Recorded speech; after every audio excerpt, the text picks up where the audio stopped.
katiba inaeleza kuwa kila mtu mzima ana haki ya kufunga ndoa na mtu wa jinsia tofauti kwa msingi wa hiari baina ya wahusika, tukitambua pia kwamba kifungu cha 162 cha kanuni ya adhabu kinamtia hatiani yeyote ambaye anashiriki tendo la ngono lisilo la kawaida na mtu yeyote kinyume na utaratibu wa asili, tukizingatia kuwa mahusiano na ndoa za jinsia moja na ngono inayotokana na mahusiano haya ni kinyume na utaratibu wa asili, tukisikitika kwamba kumekuwa na ongezeko la mahusiano ya jinsia moja nchini Kenya kutokana na usambazaji wa vitabu, machapisho yanayokuza upotovu huo, tukitambua kwamba uchapishaji na usambazaji wa nyenzo zinazohusu mahusiano ya jinsia moja katika machapisho na vyombo vya habari una athari kali kwa maadili ya jamii kuhusu mwelekeo wa kijinsia, tukimaizi kwamba kuna haja ya kutekeleza sheria ili kulinda na kuhifadhi maadili ya mahusiano ya jinsia tofauti katika taifa, tukifahamu kwamba hakuna uwezekano wa kuzaa kutokana na mahusiano ya ndoa za jinsia moja, tukihofia kwamba kuongezeka kwa mahusiano na ndoa za jinsia moja kunatia jamii ya wanadamu nchini katika hatari ya kutoweka. Bunge hili hivyo basi linaazimia kwamba serikali ipige marufuku mara moja uzungumzaji, uchapishaji na usambazaji wa taarifa zinazokuza mahusiano ya jinsia moja nchini na kuweka mikakati ya kudhibiti maudhui hayo kwa mujibu wa ibara ya 45(2) ya katiba na kifungu cha 162 cha sheria ya adhabu ili kuikinga jamii hasa watoto na vijana dhidi ya kuafikiwa na mielekeo potovu ya mapenzi na ndoa ya jinsia moja.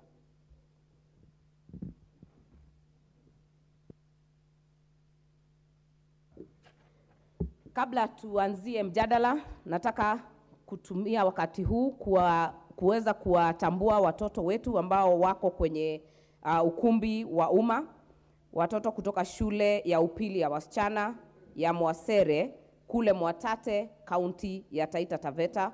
Kwa niaba yangu mwenyewe na jumba hili lote na wabunge wote na wakaribisha kwenye bunge hili. Nafasi hii itamuendea mheshimiwa wa Laikipia Kaskazini, Mheshimiwa Sara Korere. Shukrani Spika. Mheshimiwa Spika, kwanza napenda kumpongeza kaka Mohamed Ali ambaye amewasilisha mswada huu, na baada ya yeye na mwenzake kuafiki mswada huu kwa lugha sanifu ya Kiswahili, mimi sina budi kujikakamua kuzungumza Kiswahili changu chote cha bara, lakini mradi niweze kuwasilisha yale ambaye ninayo Mheshimiwa Spika. Na Mheshimiwa Spika, wanasema ukistajabu ya Musa utaona ya Firauni. Masuala ambayo tunajadili leo katika ukumbi huu Mheshimiwa Spika ni masuala ambayo tungejadili miaka kadha iliyopita, ingekuwa ni mwiko. Manake kuzungumzia hayo kwa tamaduni na mila zetu za Kiafrika Mheshimiwa Spika ingekuwa sio kawaida. Lakini Mheshimiwa Spika, tunajadili manake ni maneno ambayo yamekuwa yakizambaa, ile wanasema kwa lugha ya kisasa chini ya maji, lakini yameweza kujitokeza wazi.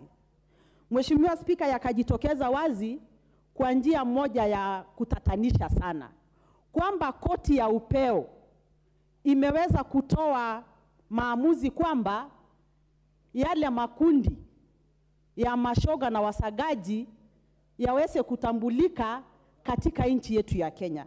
Na Mheshimiwa Spika, mimi nikashtuka sana kwa sababu ukitazama katiba yetu katika ibara ya 45 1, 2 hadi 3 yazungumzia kwa kipana na kirefu maana ya familia. Ima turejelee wale majaji ambaye waliweza kutoa yale matamshi.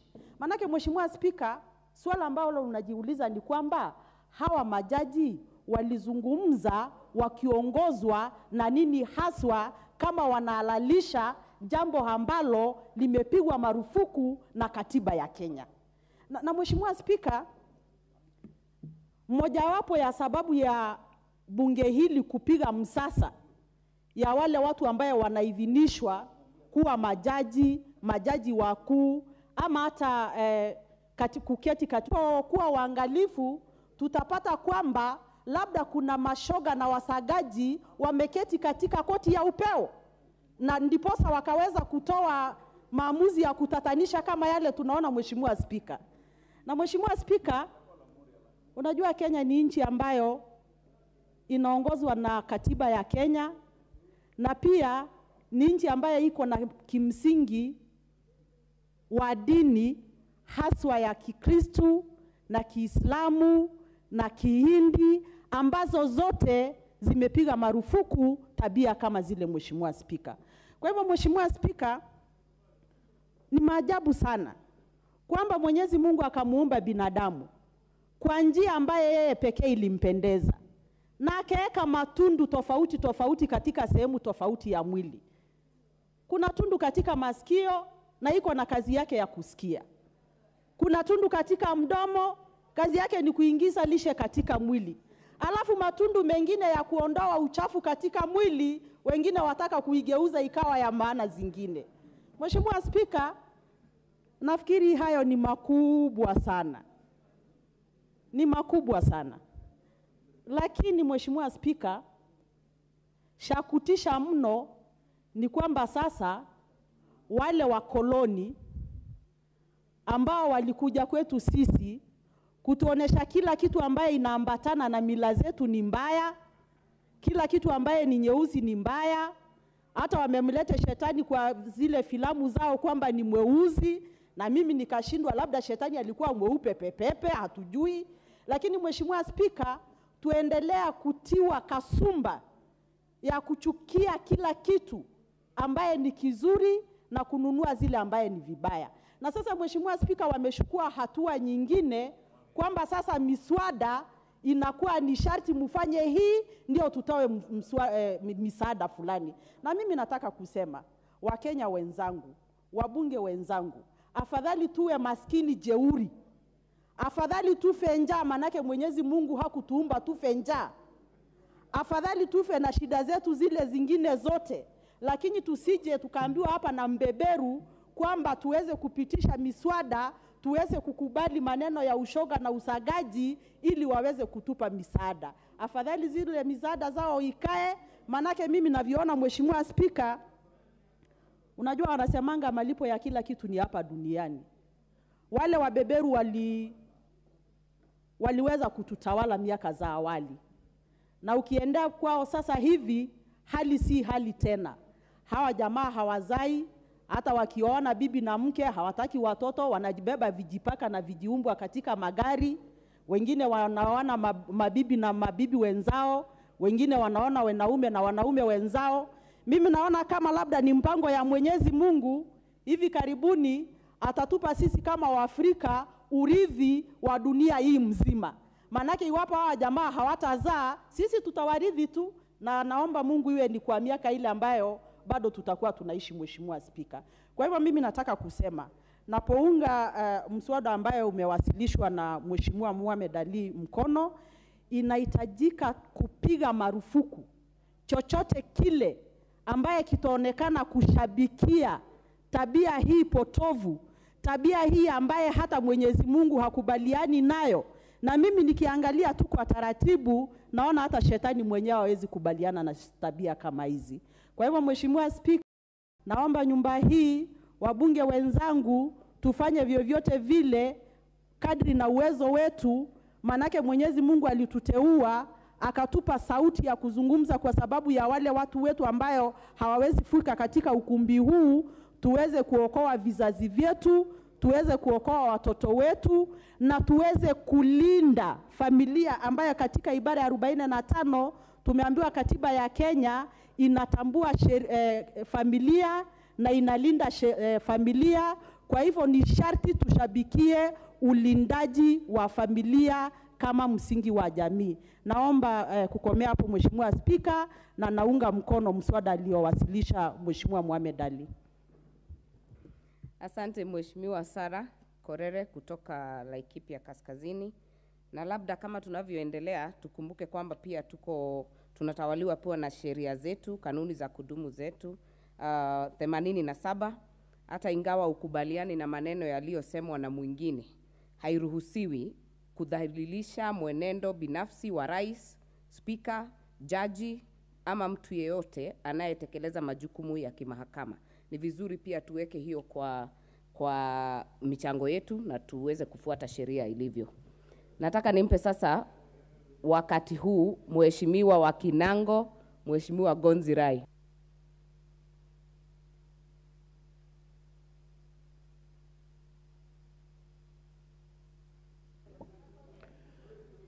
Madam Speaker, kwanza nikushukuru na nimshukuru Mwenyezi Mungu kwa sababu ya kuipata nafasi hii.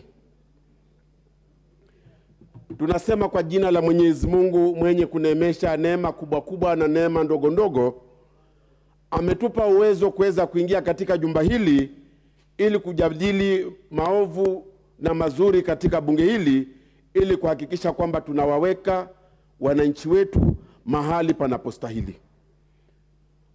Madam Speaker, kwanza nimshukuru Mwenyezi Mungu na nimshukuru pia mjumbe wa Nyali kwa sababu ya kuileta hoja hii kwa wakati unaofaa.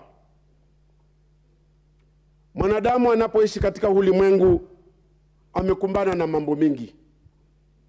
Na labda penginepo kutokana na hoja hii, baadhi yetu tutaanza kufungua masikio na kujua kwamba kwa hakika tuliyapenda ya mzungu, tukayapenda ya missionary, lakini hivi sasa anatupotosha. Umasikini sio kilema. Udhaifu na unyonge usiwe sababu ya sisi kufikishwa mahali ambapo tumefikishwa hivi sasa. Madam Speaker, ni jambo la kuhuzunisha. Missionary na mzungu alipoingia hapa, kwanza alianza kudharau mavazi yetu. Akaanza kutuvisha makoti, na sisi tulikuwa tunavaa ngozi, akatuvisha makoti ili akisema kwamba haya yatakuwa ndio mavazi rasmi. Wakati wa jua, nchi kama hii yenye temperature ya karibu 40%, unalazimishwa kuvaa koti, lakini ufanye nini? Unaambiwa ndio mavazi rasmi. Akarudi tena akatuletea tai, akasema fungeni tai wakati ambapo nachomeka, lakini naambiwa funga tai kwa sababu yeye ametoka Canada, mahali ambapo kuna baridi. Na yote tukayakubali kwa sababu hatuna budi. Madam Speaker, wakati umefika ambapo ni lazima watu waanze kuambiana ukweli. Tumeyavumilia mengi, tumeambiwa mengi, tumeonyeshwa mengi, lakini kama tulivyotangulia kusema, umefika wakati tunaambiwa kwamba kwa sababu tunachokitambua sisi katika ulimwengu, iwe ni mzungu iwe ni Mwafrika, twatambua kitabu cha Zaburi, Taurati, Injili na Qurani. Hayo mengine twayaleta sisi wanadamu, na twayaleta hivi sasa anaanza kutuletea madhara. Maana umefika wakati, utakuja fika wakati tuambie kwamba kama hamtakubali mambo haya, mtakuwa mruhusiwi kupata visa tena.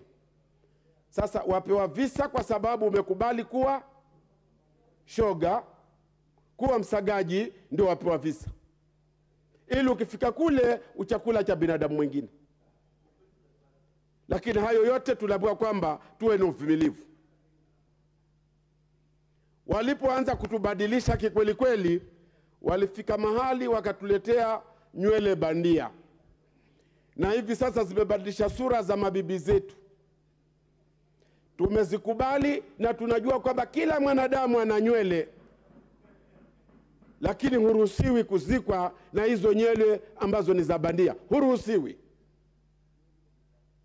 Madam Speaker, tutakanywa namna gani? Tulipewa siku 7 tuombe, na siku ya Ijumaa twende tukaombe, Jumamosi tukaombe, Jumapili tukaombe. Hayajatutosha. Kutakuja kuwa na siku ya usagaji duniani. Hayo pia yanakuja, na ni lazima tufanye nini? Tuyakubali. Haya siyaoni katika kitabu chochote cha Mwenyezi Mungu, lakini sisi tuyatukuza kwa sababu ya kuhitaji misaada. Miaka 50 iliyopita, Madam Speaker, nakumbuka dhahiri katika ujana wangu. Sikumbuki wakati ambapo sisi tuliomba serikali kupata chakula, kwa sababu nchi ilikuwa inatupa rutuba na mvua ilikuwa inanyesha kwa misingi yake. Ya wapi hivi sasa? Ardhi imekataa. Kumbukumbu na historia zinatuambia hata wana wa Israeli walipoleta Kanani barabarani wakitoka kule kwa Firauni, walikuja wakaleta ubishi, ardhi ikafungwa, ardhi kaa haitoi chakula, anga kaa haitoi nini? Mvua. Shida ikapatikana vile vile. Lakini palifika mahali, nafikiri Mwenyezi Mungu alipoombwa aliwajibu kwa kuambia kwamba katikati yenu kuna mnafiki. Je, nani mchawi katika matatizo haya yote? Tuiulize serikali. Ndio maana tunaambia serikali jambo hili tunalizungumza hapa bungeni, na tunachokiomba ni kwamba itakapokuwa wabunge hawa wamekubali kuipitisha, wajue kwamba kuna umuhimu wake. Walipokuja hapa walituambia tupange uzazi. Walipoona tunakataa, wakatuletea na kondomu, mambo ambayo ni mageni kwetu. Kutoka kuzaliwa uliona wapi kondomu wewe? Leo yaambua pia ni utaratibu wa maisha katika jamii. Tukakataa hivyo, maana walituambia kwanza kuwa na bibi mmoja. Sisi tumezoea mabibi zaidi ya 3, 4. Qurani atuambia 4. Wakaja wakasema kwamba niwe na bibi moja. Sasa jamani, wanawake wote hawa duniani, idadi ilikuwa ni kubwa kutoka enzi za ufalme wa Herode. Wanawake walituzidi umri kwa sababu wanaume walifika wakati wakaoawa. Leo tunajaribu hali za kuwa wapate kuwa na maboma. Limekuwa pia ni tatizo.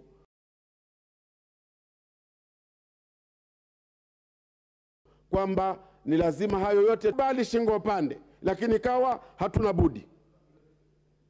Madam Speaker, nafikiri tumeendeshwa vibaya kwa muda mrefu, na ni jukumu letu sisi wenyewe tujijue huku wanakotupeleka wanatupeleka wapi.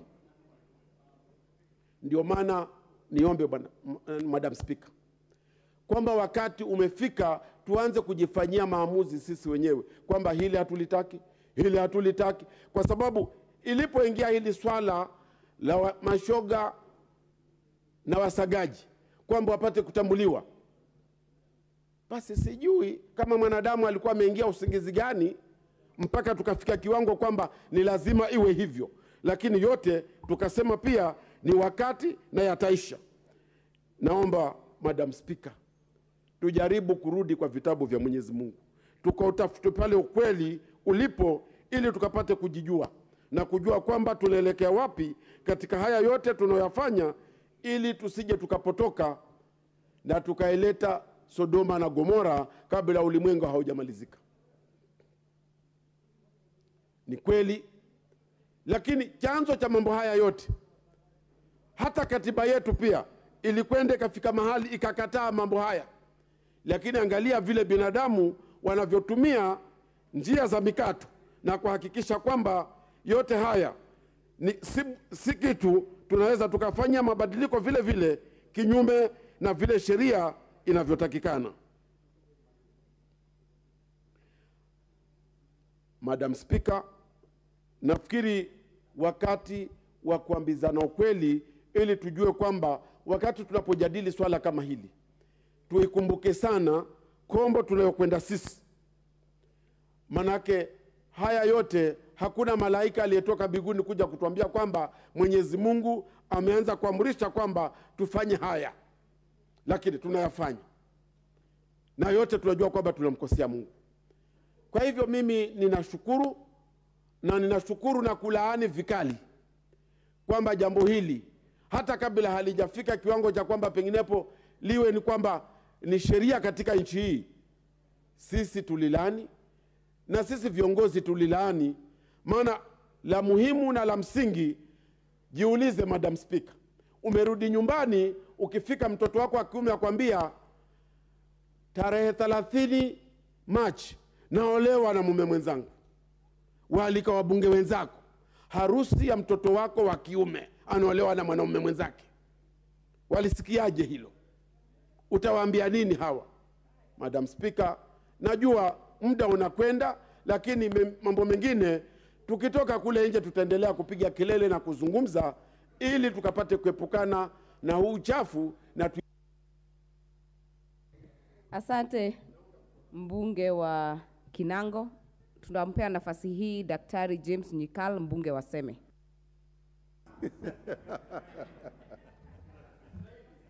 Asante sana Bi Speaker kunipatia nafasi huu.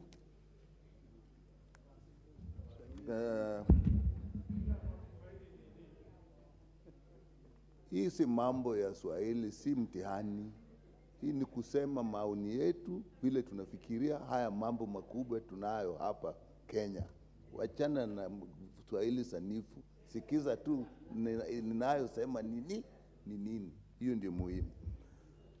Bi Speaker, mimi naunga mkono hoja hili kwa sababu ni kinyume cha kila kitu: maumbile, utamaduni, sheria, hata katiba yetu. Tukianza na maumbile, lengo la uhusiano kati ya kike na kiume ni kuzaa, hakuna lingine, hata kwa binadamu, hata kwa wanyama. Haya mambo mengine tunayaleta, mapenzi, raha, hiyo ni mpango ya Mungu ile ufanya kazi vile anataka. Lengo ni kupata watoto. Tukiendelea kufanya mambo haya, kike kwa kike, mume kwa mume, itachukua muda gani dunia ikae bila watu? Tutabaki na wanyama peke yao, kwa sababu wanyama hawafanyi matendo haya hata kidogo. Kwa hivyo vile Mungu aliumba sisi, kila kiungo cha binadamu kiko na kazi yake. Hatuwezi kuibadilika ifanye kazi tofauti. Mdomo ya kusema na ya kula, mkono ni kushika vitu na kufanya nayo kazi, miguu ni ya kutembea, na sehemu zetu za siri ziko na kazi zao.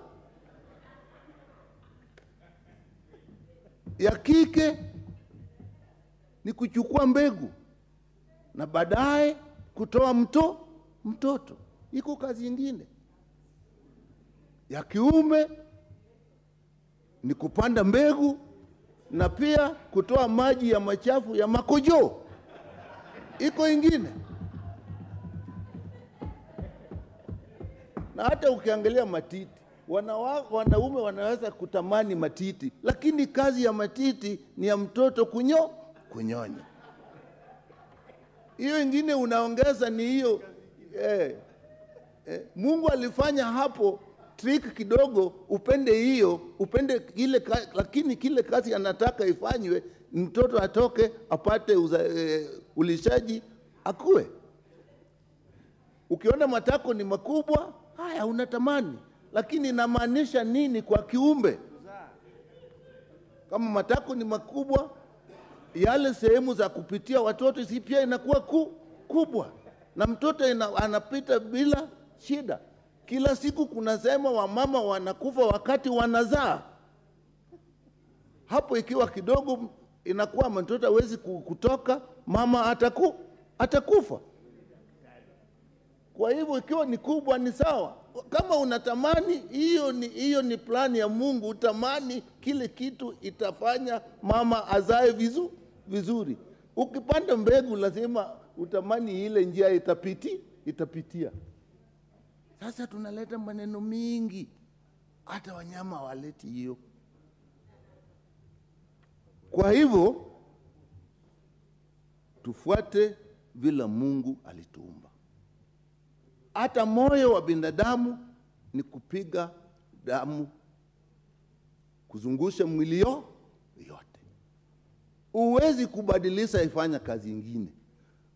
Hata madaktari wakisoma vile mwili iliumbwa, hawatengenezi mwili, wanasoma tu vile Mungu aliumba. Ukileta maneno mengine yako mwenyewe, mgonjwa wako atakufa. Sasa kwa uzazi tunaleta maneno mapya, ati iko mapenzi. Mapenzi ni kike na kiume kuvutana, wawe pamoja, mtoto azaliwe. Hakuna mambo ingine. Ndani tuko na mfuko ya uzazi. Kama Mungu alikuwa anataka wanaume pia wazae, wangetupatie mfuko ya uzazi. Hiyo ni kuuza mtoto ndani, mpaka wakati inafika anaweza kuishi hapa duniani, anatoka kwa ile njia Mungu alitengeneza. Sasa wewe hiyo njia, sasa unataka ifanye nini? Kana maoana kike kwa kike. Tusifikirie sana ati tumesoma, binadamu nasoma. Tunasoma tu vile Mungu aliumba dunia. Tukipitia njia nyingine, tutumie njia nyingine, tutaharibu dunia. Hata utamaduni wetu inatukataza. Hata pale unasema ugenini, watu wengi wanaoana mama, mke na mume. Wachache tu ndio wanakuwa na mambo hii. Sasa wanaleta maneno mingi, kelele kwa dunia, na ni wachache. Tuendelee vile Mungu alituumbia. Tunasema ati sayansi na dini. Mimi ni mtu wa sayansi na pia naamini Mungu, kwa sababu ukisoma Biblia, kile kitabu cha kale cha kwanza, Genesis, kifungu 26, 27, 28, Mungu aliumba dunia, akaumba viumbe vingine, mwishowe akaumba binadamu. Akasema hii yote dunia na viumbe vyote naweka chini yako, ulinde na usitumie. Na kuzitumia, ukitaka kuzitumia vile viumbe, lazima ufanye utafiti, ujua hiki kiumbe Mungu aliumba namna gani. Tukitaka tibu watu, lazima tufanye utafiti, tusome mwili ya binadamu vile Mungu aliumba, ndio tutatibu watu. Hata vitu tunatumia kama ndege nini, watu wanasoma tu vile Mungu aliumba dunia, ndio tunaiga. Si binadamu ndio kama injinia. Unafikiri injinia ndio amesema chuma ni ngumu kusinda mbao? Hivyo ndivyo Mungu aliumba. Injinia kusoma tu, ukitaka kujenga nyumba kiasi hii, sasa unatumia chuma. Kama ni kidogo unatumia mbao. Haya madini yote tunatumia. Hata hii vita ya nuclear, hii uranium, titanium tunatumia. Sisi ndio tumeumba. Sisi tunasoma tu, tunafanya utafiti vile ziliumbwa na Mungu. Hakuna tofauti science na dini. Ni moja tu. Hata sasa tuseme hii mambo ya genes ya DNA tunafanya. Mtu ya kwanza kuona hii alikuwa askofu, hakwenda shule, alikuwa anaangalia tu vile mawe anakuwa, akasema iko kitu ndani inaitwa jini. Hata universities nyingi zinatokana na kanisa. Hakuna tofauti sana, hakuna tofauti kati ya dini na science. Na kwa nini tunataka haya mambo zitangazwe? Kwa sababu binadamu, tabia yetu ni ile vile tuliumbwa, na pia tuko zingine tunajifunza kwa mazingira yetu. Hapo ndio tofauti kati yetu na wanyama wengine. Sisi tunaweza kujifunza. Mtoto akizaliwa ni wa kike, anaona vile watoto wa kike hukaa. Akizaliwa wa mume, anaona vile mume wafa wanakaa. Sasa tukikubali watu wengine walete maneno mengine, watoto watapotezwa, wataanza kuiga. Kwa hivyo ni lazima tufunge hii. Asante daktari. Asante daktari. Daktari, tafadhali muda wako umeyoyoma. Tutampa nafasi hii mheshimiwa kiongozi, naibu wa kiongozi ya walio wengi kwenye bunge, Mheshimiwa Owen. Asante sana Mheshimiwa Spika kwa kunipatia hii nafasi kuchangia mswada huu ambao umeletwa na ndugu yetu mbunge wa Nyali, mbunge Mohamed Ali. Katika hoja hii ambayo imewasilishwa kwamba sisi kama Wakenya tupige marufuku maneno ya mahusiano ya jinsia moja, mimi naunga mkono moja kwa moja kwamba ni hatia hata kikatiba, na kwamba mahusiano ya jinsia moja ni hatia hata kwa Mwenyezi Mungu, kama vile Mohamed Ali ametuonyesha katika Qurani na katika Biblia. Mambo haya mageni ambayo yameingia na kujaribu kukithiri katika taifa la Kenya imesababisha sasa vifo vya vijana wetu. Kuna vijana hapa Kenya wamefariki ama wameuawa kwa sababu ya maneno haya, na anahatarisha maisha ya vijana wetu.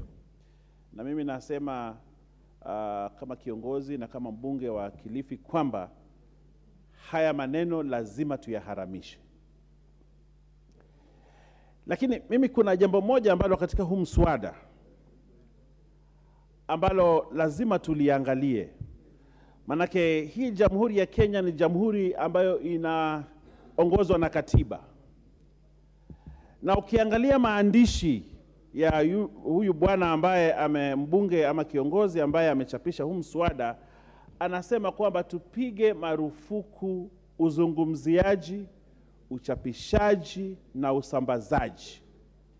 Katika katiba na article 34, 32, 33 hapo inatuambia kwamba kila Mkenya. Wabunge tafadhali tutilie manani, Yes. Kanuni zetu, Yes. 77 namba 2. Mbunge anapoanza kutoa mchango wake katika lugha yoyote kati ya zile zilizotajwa, hiyo ni Kiswahili, Kiingereza au lugha ya ishara, ataendelea kwa lugha hiyo hadi mwisho wa mchango wake. Tusichanganye lugha, tufuate sheria zetu. Asante Speaker. Mimi pia nimefundishwa kwamba kuna neno linaitwa kutohoa katika na kuchanganya ndimi kidogo. Unaweza tohoa, badala ya kusema article nitasema artikoli, ambayo hiyo ni kutohoa lugha. Ama unasemaje gwiji wa lugha? Kutohoa. Hiyo si sawa. Sasa ukiangalia artikoli zetu za 33 kuhusu uhuru wa fikra, uhuru wa uzungumziaji na uhuru wa kujieleza, iko katika katiba yetu. Mimi swali ambalo ningependa kuuliza Speaker, pengine utupatie, Mheshimiwa Speaker, utupatie mwelekezo. Je, mswada huu ambao unajaribu kukanganyana na katiba ya kitaifa, katiba yetu, unaruhusiwaje kuingia katika bunge? Kwamba leo tupige marufuku uzungumziaji. Kuzungumza ni haki ya kikatiba. Uchapishaji ni haki ya kikatiba. Usambazaji ni haki ya kikatiba.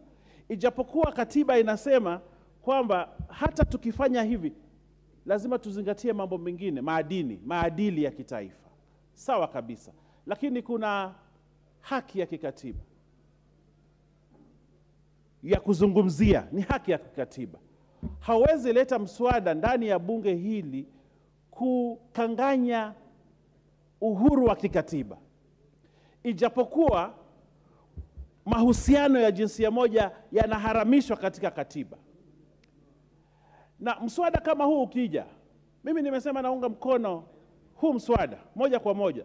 Lakini kuna mambo ambayo sisi kama wabunge, hata Wakenya wakitusikia tunaongea kule nje, wale Wakenya wamesoma sheria, wale Wakenya ambao wanaangalia haya mambo yetu, wanajua kwamba mahusiano ya jinsia moja yamepigwa tayari marufuku ndani ya katiba. Kwa hiyo hakuna jambo ambalo tunafanya ndani ya bunge kusema kwamba tupige marufuku mahusiano ya jinsia moja kwa sababu katiba ishayapiga marufuku. Hoja yako ni gani, Mheshimiwa Tandaza?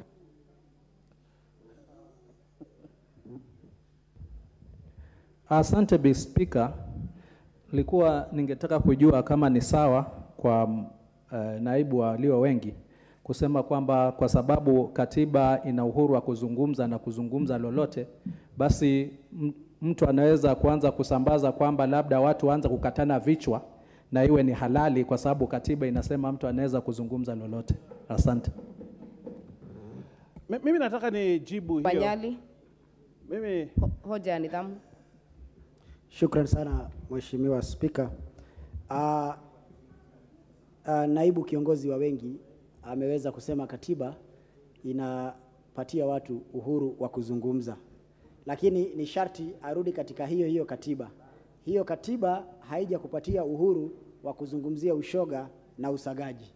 Katiba imekupa uhuru wa kuzungumza, lakini si kuzungumza yale ambayo yako kinyume na katiba yetu na dini zetu. Na katiba imekataa. Uhuru wa kuzungumza huko, lakini si uhuru wa kuzungumza jinsi tutaongeza mashoga na wasagaji nchini Kenya. Shukran. Asante ndugu yangu Mohamed Ali. Bi Speaker, mimi nataka ni kurudishe katika katiba. Ukiangalia hapo kifungu ibara ya 33 ya katiba, uende mabano ya pili. Inasema, na uniruhusu niisome katiba vile iko kwa hii lugha ambayo imechapishwa. The right to freedom of expression does not extend to 1. Propaganda for war, incitement to violence, hate speech. Kwa hiyo yale maneno ambayo Mheshimiwa Tandaza amesema inakuwa imeonyeshwa katika katiba kwamba huwezi ongea kuhusu mambo ya kukatana ama kupigana. Katiba imesema, ibara ya pili pale, mabano ya pili katika kifungu kile cha 33 katika katiba. Kwa hiyo mimi maneno ya ushoga na maneno ya usagaji na maneno hayo yote ni mabaya kwa taifa la Kenya. Na lazima sisi sote tusimame na katiba yetu. Katiba inasema kwamba imeharamisha maneno ya ndoa za jinsia moja. Na sisi kama bunge, hata sheria nyingine haiwezi tungwa kusema kwamba ati tunaharamisha hiyo kwa sababu katiba ishaharamisha. Sisi lile ambalo ni tuongee kwamba sisi tumeanza kuona mtindo mpya wa koti zetu, tumeanza kuona mtindo mpya wa kwamba haya maneno yanasambazwa, tumeanza kuona mtindo mpya kwamba kuna vijana wetu wanashiriki haya mambo na watu wanashiriki haya mambo, na tuyalani. Na tutayalani. Lakini kuleta mswada kusema kwamba tupige marufuku, hiyo ni kufanya kazi mbili ambayo ni moja. Katiba ishapiga marufuku. Katiba ishapiga marufuku. Sisi kazi yetu ni tukikaa kule kwa mabaraza, tulani maneno haya na vitendo ambavyo vinatendeka. Na tukae kule tuseme kwamba makanisa na misikiti izidi kuelimisha Wakenya kuhusu mambo ya katiba. Izidi kuelimisha watu kwamba ni marufuku kuoana kwa jinsia moja. Na tuhakikishe kwamba hii sheria inatekelezwa. Tuwaambie wale ambao ni watekelezaji wa sheria hizi za Kenya, maaskari, DCI, koti, wahakikishe kwamba yale mambo ambayo katiba imesema sio halali, tuhakikishe kwamba yanatekelezwa. Hilo ndilo jambo letu sisi kama viongozi.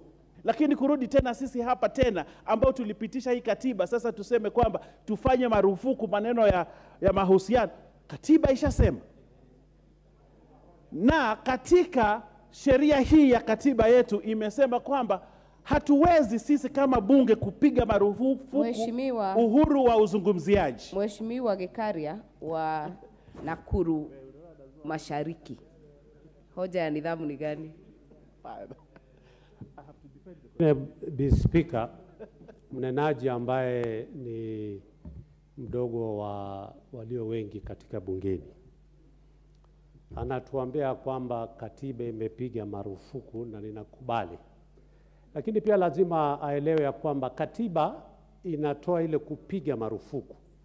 Yale ambaye ndugu yetu Mohamed Ali, Mheshimiwa wa Nyali, anataka ni sasa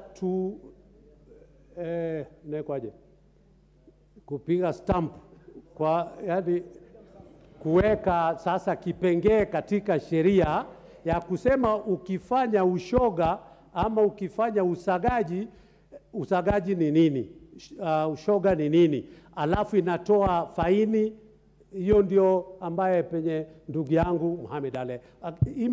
Asante Mheshimiwa Gikaria. Asante. Na nafikiria Very good. Kabla hoja yote ije kufika mahali hii imefikia kuwa mjadala katika ukumbi huu, lazima imepitia kwenye mikono ya wanasheria wetu, ikahakikishwa kwamba haijaenda kinyume na katiba na ikaweza kuwa imewasilishwa hapa kwa haki. Kwa hivyo tutilie hilo maanani. Mheshimiwa Owen Baya, tafadhali.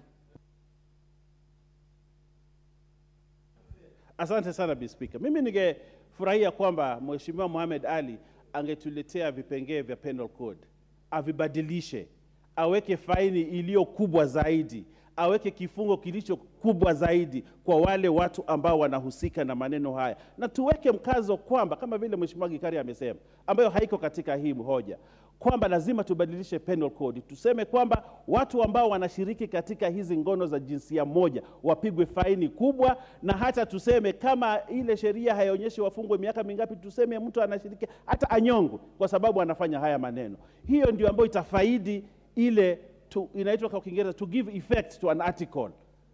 Bwana Speaker, utaniruhusu niseme hiyo. We need to give effect to the article hii ambayo imeharamisha maneno ya ngono ya jinsia moja. Tukifanya hivyo tutakuwa tunasongesha mbele sheria za Kenya na zitakuwa ni sheria ambazo zinatufaidi zaidi. Kwa hiyo ndugu yangu Mohamed Ali, mimi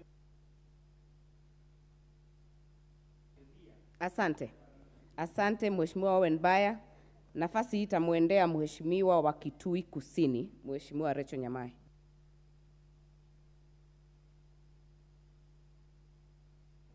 Asante sana Mheshimiwa Spika kwa kunipatia nafasi hii. Pia mimi niweze kuzungumzia... Endelea Mheshimiwa Nyamai. Pia mimi niweze kuzungumzia jambo hili, hoja hii ambayo imeletwa na Mheshimiwa Mohamed Ali, ambaye ameeleza vizuri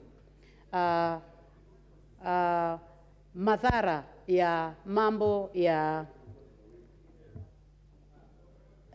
ndoa za jinsia moja na jambo hili ambalo linazungumziwa kila mahali. Mheshimiwa Spika, nataka kuanza kwa kusema ya kwamba mimi naunga mkono hoja hii, na ninataka kusema ya kwamba ni jambo ambalo linasikitisha sana ya kwamba leo katika televisheni zetu, katika mitandao, katika shule, katika kanisa, katika ofisi za serikali, katika vijiji na katika miji, jambo ambalo linazungumziwa sasa ni maneno ya ushoga na usagaji. Mheshimiwa Spika, nataka kusema hata mimi mdomo wangu uko na shida kusema shoga, hiyo ni kama nimesikia mara mingi, lakini hii ya usagaji hata inanisikitisha sana katika akili. Ninajaribu kulilinganisha na lugha yangu ambako nimetoka, lugha ya Kikamba, na usagaji, na watu ni wasagaji. Mheshimiwa Spika, hili linanitatiza mimi, na nataka kusema ya kwamba tunaunga mkono ya kwamba jambo hili linafaa kuchukuliwa kwa makini sana. Na sisi tunaona Mheshimiwa Spika, kama viongozi, mimi kama mbunge wa Kitui South, naona ni kama wazungu wameamua kutumaliza sisi, kwa sababu tunapotembea huko kwao tunaona katika idadi yao watu wale wengi ni wazee sana, na watu wale ambao ni warika ndogo wa kutoka miaka kama watu kutoka mwaka mmoja hadi miaka 45 ambao ni wafanyikazi ni wachache sana.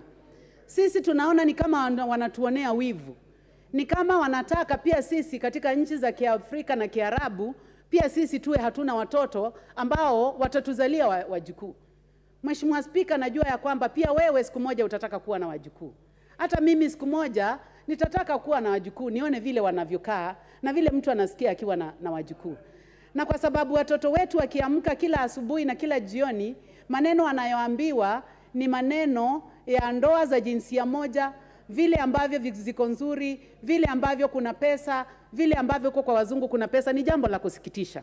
Mheshimiwa Spika, leo niliangalia video ambayo ni ya kusikitisha sana, ya kwamba kuna mwanamume ambaye anaelezea kwamba yeye alikuwa na watoto 3, na baadaye kupitia uarifa wa daktari katika huko uzunguni amegeuzwa na amekuwa mwanaume.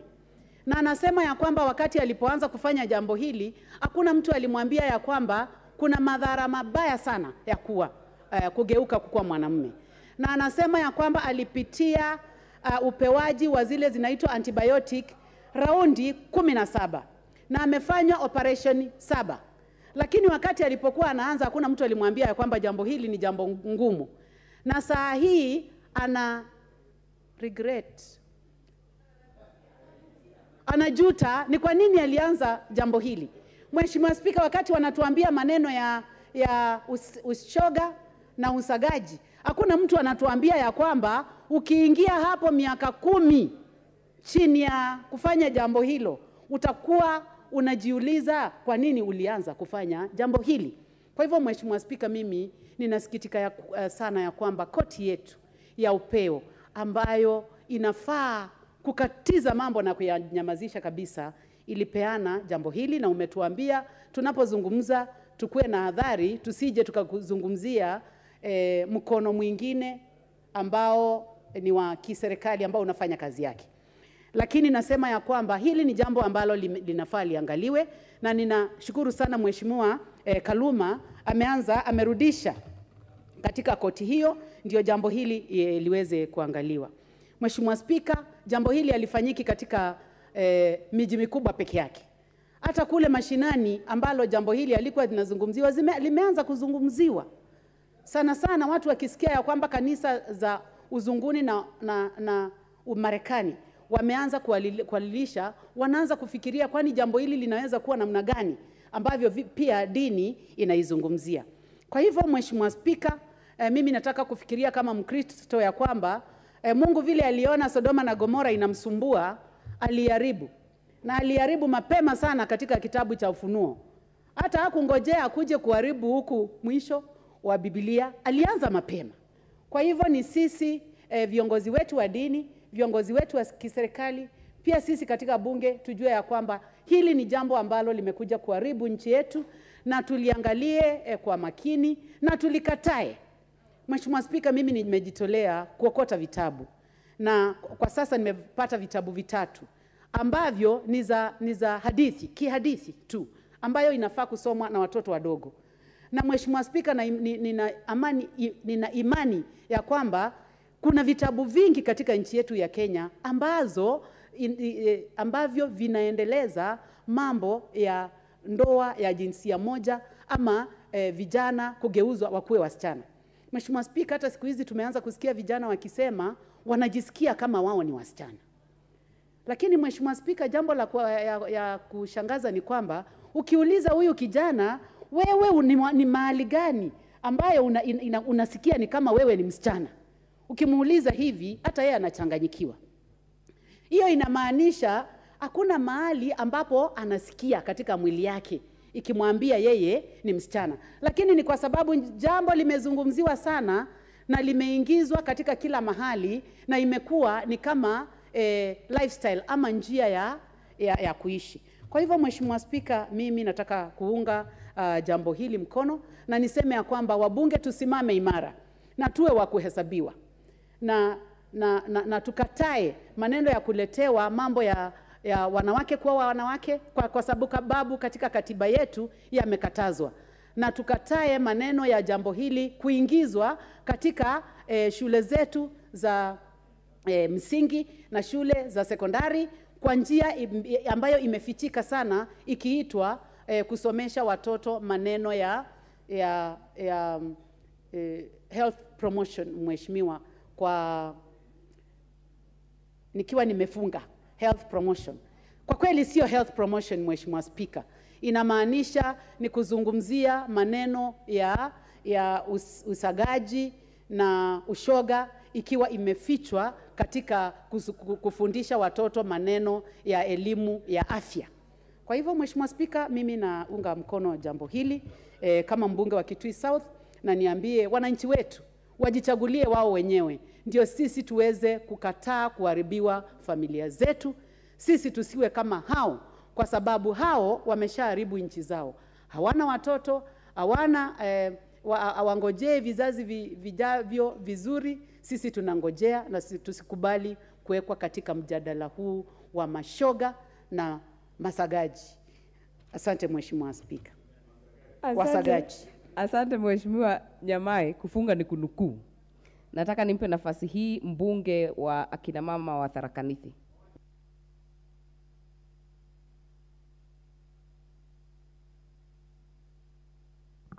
Nidhamu ni wakati kuna jambo ambalo liko kwa ukumbi ambalo halijaenda sambamba, na hakuna jambo ambalo liko kwa ukumbi kwa wakati huu. Mheshimiwa Susan. Thank you, Madam Speaker, for giving me this chance. Madam Speaker, I first want to laud the honorable member for Nyali for coming up with this discussion on homosexuality. Madam Speaker, Madam Speaker, there's a lot of consultation. Mheshimiwa, endelea. Madam Speaker, what the MP for Nyali was focused at was that there should be no discussion, no printing, no distribution of anything or any material that pertains to homosexuality. Madam Speaker, I rise to support this very important motion. To begin with, I find this discussion very unsuitable in the Kenyan and African setup. When we look at our cultural norms and values, it is even shameful that us as Africans are going about discussing about Honorable Gekaria, what is your burning point of order? Asante sana Bi Speaker. Pengine ungetoa mwelekeo Bi Speaker wakati tunapojadiliana jambo hili, ya kwamba kila mnenaji aseme msimamo wake, kama yeye hayuko kwa hiyo kusaga ama kwa upande anatoa msimamo, ndio tujue. Unajua watu wengine wanaweza kuwa nasema hivyo, na labda watu watoe misimamo. Mimi nasimama kama mbunge wa Nakuru, mimi si shoga, na nina support hoja hili. Asante Mheshimiwa Gekaria. Mheshimiwa Gekaria, tumekusikia, lakini hoja iliyoko hapa unaweza unga mkono ama ukaweza, ukiunga mkono tunajua labda uko hapo, lakini usipounga mkono tunajua hauko. Kwa hivyo usitangaze na mambo ya ngono vile wewe unashiriki, isikuwe ni baadhi ya mambo ambayo tutatumia kuangalia kwa waheshimiwa. Tafadhali, iko na hoja ambayo iko hapa, iko na mjadala, tujadili ulivyo. Mheshimiwa Susan. Thank you, Madam Speaker. I was just saying that what the move of this motion was focusing at was that the discussion, the printing, and the distribution of anything that pertains to homosexuality should be properly prohibited in our Kenyan and African setup. Madam Speaker, even before we go about seeing and discussing and looking at why this should not be happening and whether we should support this motion, we should be able to look at whether this issue of LGBTQ or whatever it is being called is really suitable for our Kenyan setup. Madam Speaker, I want to say that same sex is really banned for this Kenya. We look at what the religion has been saying. When we look at the book of Leviticus chapter 18 and verse 22, it has really stipulated and discussed that a man sleeping with another man, a woman sleeping with another woman is a real abomination. That people of the same sex should not sleep together because sex is there for procreation. Madam Speaker, if there is no procreation, if children are not born in this country, will we have a future? If there is no future, then it means family setups bring about suitable households. These are the households that really take care of the powerless people in the community. If there were no strong households that are brought about by a man and a woman being together and bring up children, who will take care of our aged? Who will take care of our children? Who will take care of the most powerless people in this country? So, Madam Speaker, that's why I'm really supporting this motion. Number 2, this issue of homosexuality, the things that we are calling gay, the things we are calling lesbianism, and the queer behaviors bring about embarrassment. Madam Speaker, Mr. Speaker, sir, think about a situation whereby a man marries a man. I don't know where they're getting children, whether they're adopting, I don't know whether they're fostering, I don't know whether they're getting from other people. Children will go around and say, my father is so-and-so, Mr. Njero, Mr. Tom, and my mother is also Mr. Peter.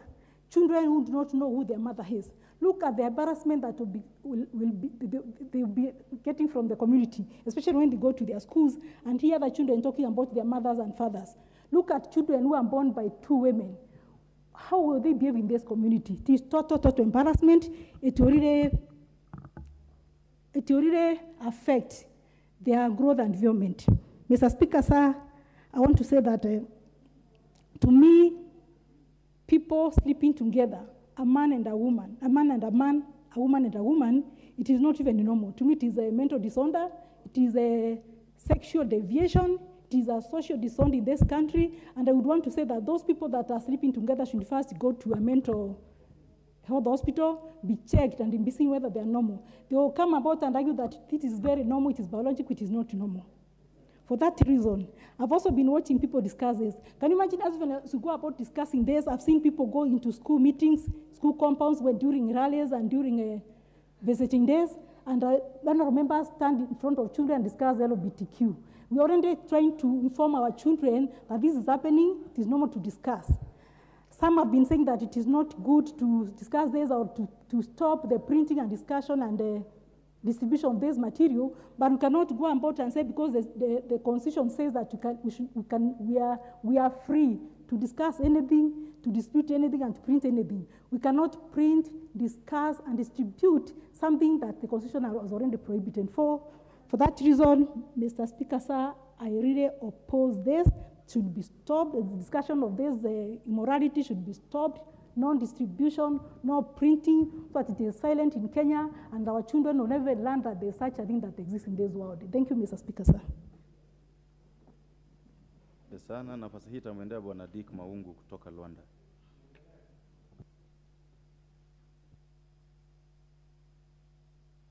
Asante sana Bwana Spika kwa kunipa nafasi ili kuchangia mswada ambao umekuwa ukiendelea. Kwanza kabisa nimshukuru ndugu yangu ambaye ameleta mswada huu, sababu mambo ya ushoga ni mambo ambayo ni aibu na yamekuwa ya kusikitisha sana katika nchi hii yetu. Bwana Spika, Bwana Spika, nchi ya Kenya na vile vile katika Afrika mambo ya ushoga imekuwa ni mambo ambayo ni mageni, lakini tumeona kwamba imekuwa ya kuingiza vijana wetu katika hiyo mambo, hivi kwamba wengi wa vijana wetu wamekuwa kupotoshwa, Bwana Spika, kwa mambo ambayo ni ya kigeni, mambo ambayo si ya Kiafrika, na mambo ambayo pia haiambatani na mila, desturi na dini zetu. Bwana Spika, Bwana Spika, katika kitabu cha Mungu Biblia, katika kitabu cha Malawi fungu ya 20 imeongea mengi sana katika mambo ya uovu nao inafanyika katika dunia hii.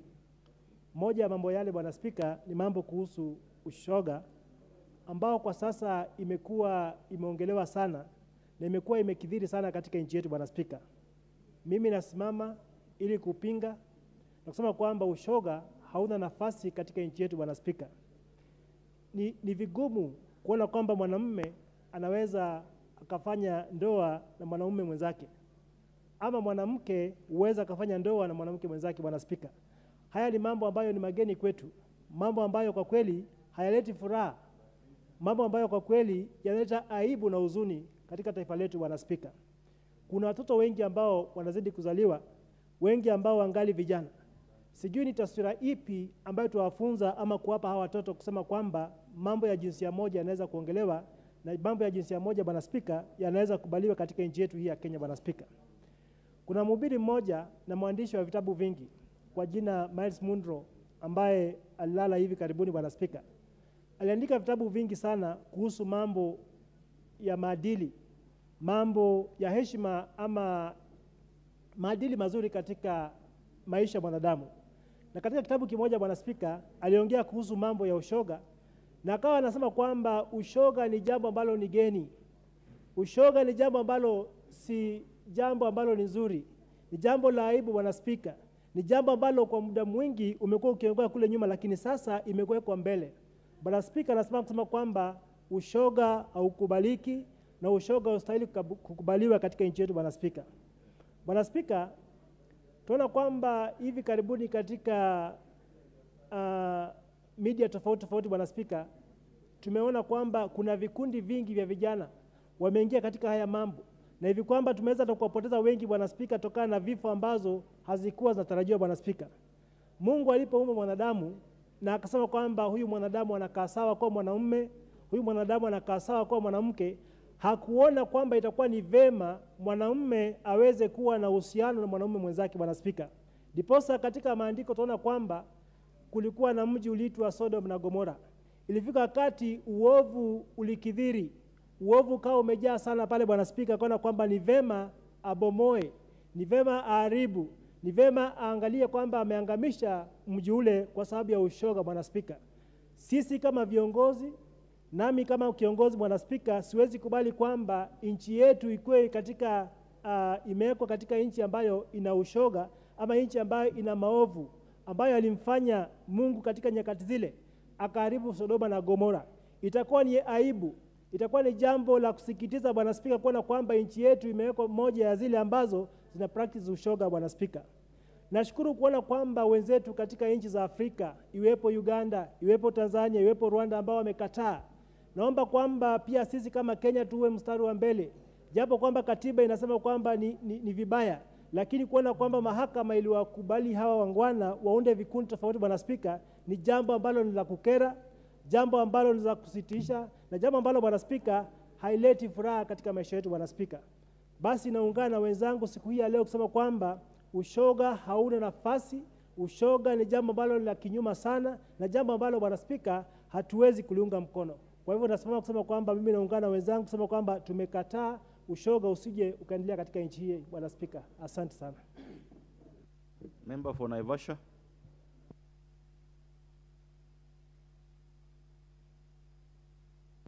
Nashukuru Bwana Spika kwa kunipa hili nafasi niongelelee hili jambo ambaye ni ya kusikitisha sana.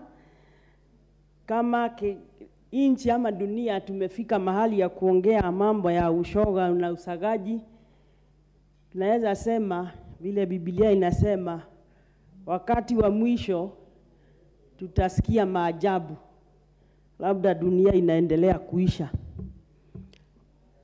Bwana Spika,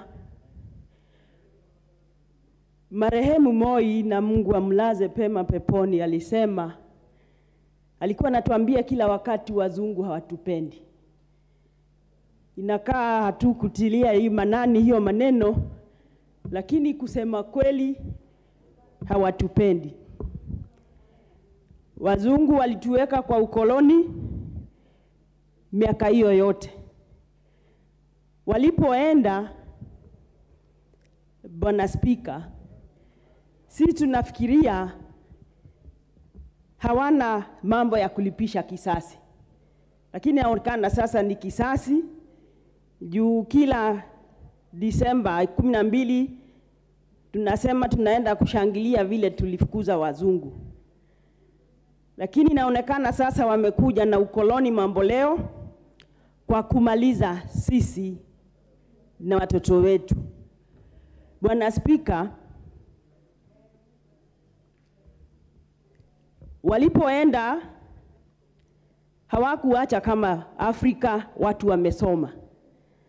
Sasa watu wamesoma na wamezaana wakawa wengi. na hiyo ndiyo kisasi wanalipisha, kwa sababu sasa hawawezi rudi vile walikuja.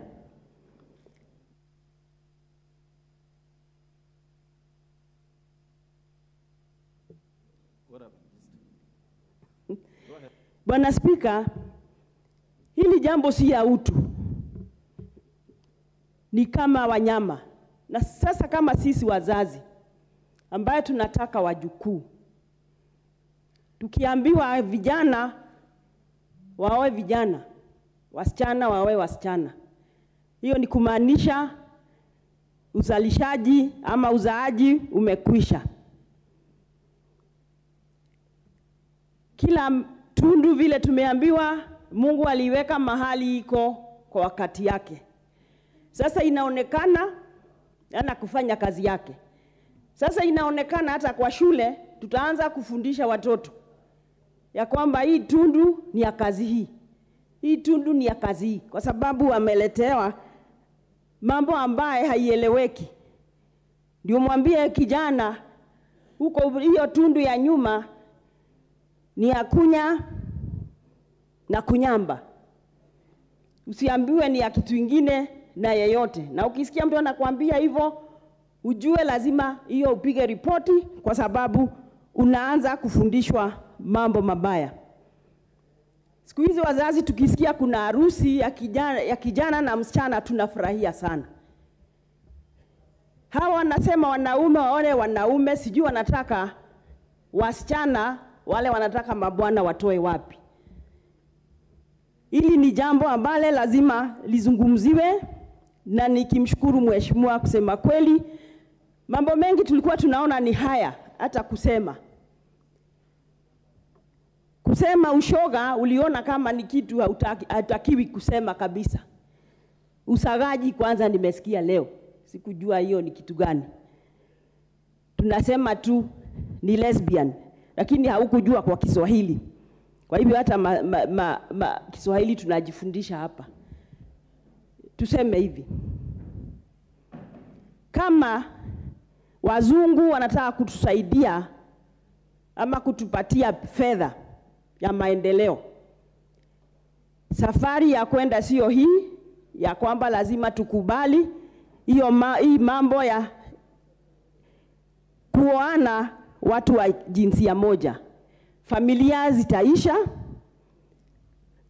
watu wataisha, dunia itaanguka. Hii ni mambo iko kwa Biblia. Tumeambiwa leo iko kwa Korani pia. Kanisa imezungumzia, imams wamezungumzia, katiba yetu imejieleza, na ni sisi tuilipitisha tukijua familia ndio wanzo wa jamii. Kwa hivyo kama tunataka kulinda jamii na kulinda watoto wetu, lazima tuunge hili hoja mkono ambayo imeletwa na mheshimiwa Wanyali. Nilikuwa naona haya sana. Mimi sikuwa nazungumzia hii mambo Bwana Spika, kwa sababu nilifikia ni obvious. Lakini sasa tumeelezwa hii hata ni biashara ya pesa nyingi. Wale watu wanajiweka kwa hii maneno sio watu wa pesa kidogo, ni watu wako na pesa. Kwa hivyo hata inaweza kuletea watoto wetu karibu, kwa sababu kuna fedha inapatikana. Tushikane na Uganda, tuachane na hii biashara, tuambie watoto jamii inaanza na mke kuolewa na mume, wanapata watoto, na hiyo ndio ile Mungu aliumba. Mungu aliumba mtu na akili. Nafikiri mtu ndiye tu ile kiumbe iliumbwa na akili na Mungu. Ndio unaweza kujua huyu tunaweza kwenda pamoja, kwa sababu mimi ni mwanamke na yeye mwanaume. Bwana Spika, itakuwa dishushindwa na wanyama. Hauwezi kuona umbwa inapanda ya mwanaume kike inapandwa na ingine ya kike, ama ya mwanaume inapanda ingine. Kwa hivyo tusiwe wanyama, ndio tufundishe watoto.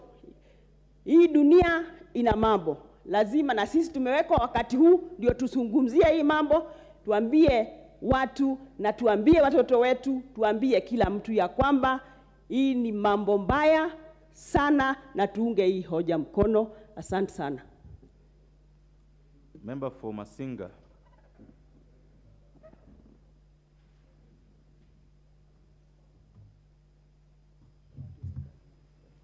Asante sana Bwana Spika kwa kunipatia nafasi hii kuzungumzia hoja hii ambayo imeletwe na Mheshimiwa Hali ili tukaweze kuitilia mkazo.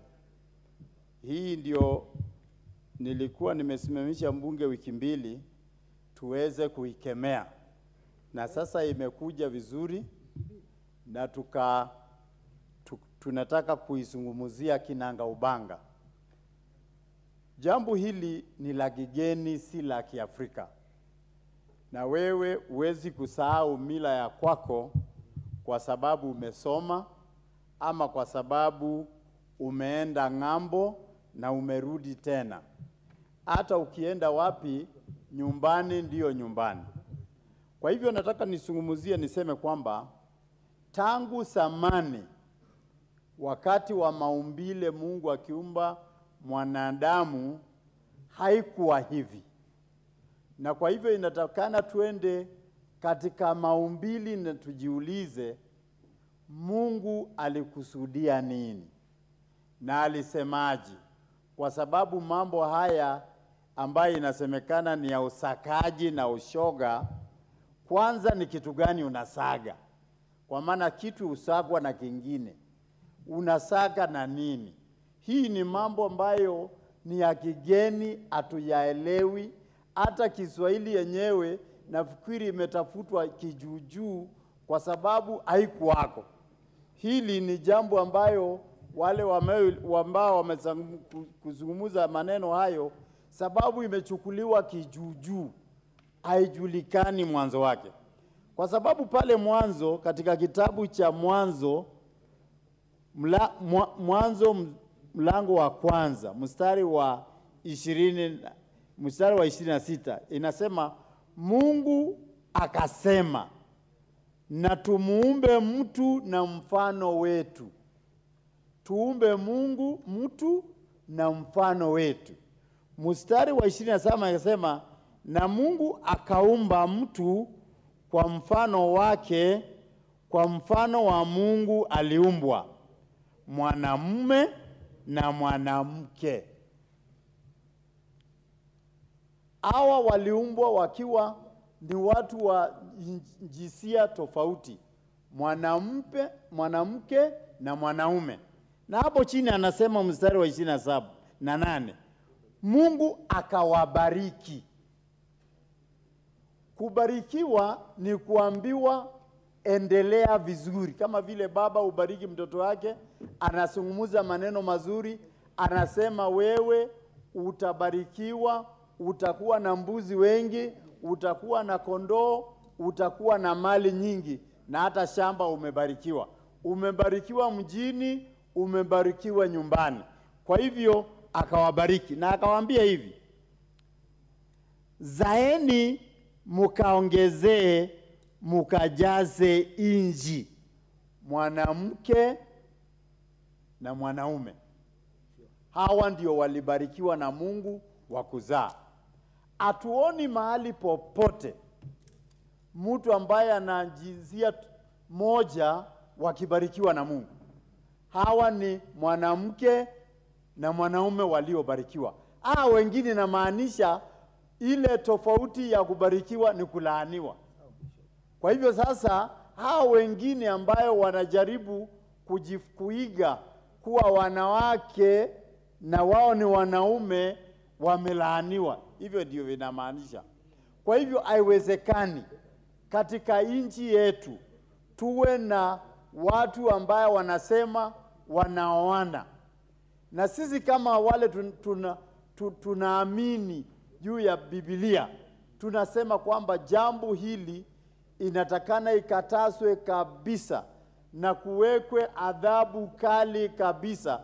Vile Biblia ilikuwa inasema katika Leviticus, ilikuwa inasema ya kwamba hao watu kama hao wawili ambaye mwanaume na mwanamke wakipatikana wauawe. Kwa hivyo sasa inatakana adhabu kama hiyo iwekwe katika sheria zetu, ya kwamba watu kama hao wakishikwa, msichana kwa msichana ambaye wanadanganya wale wengine wamalizwe, ndio jambo hilo isiendelee. Kwa hivyo ninaunga hoja hili mkono kabisa, ili kwamba nchi yetu isipotoshwe na watu wanaolete mambo ya kigeni katika nchi yetu na bara la Afrika. Hata hivyo haikuwa hivyo.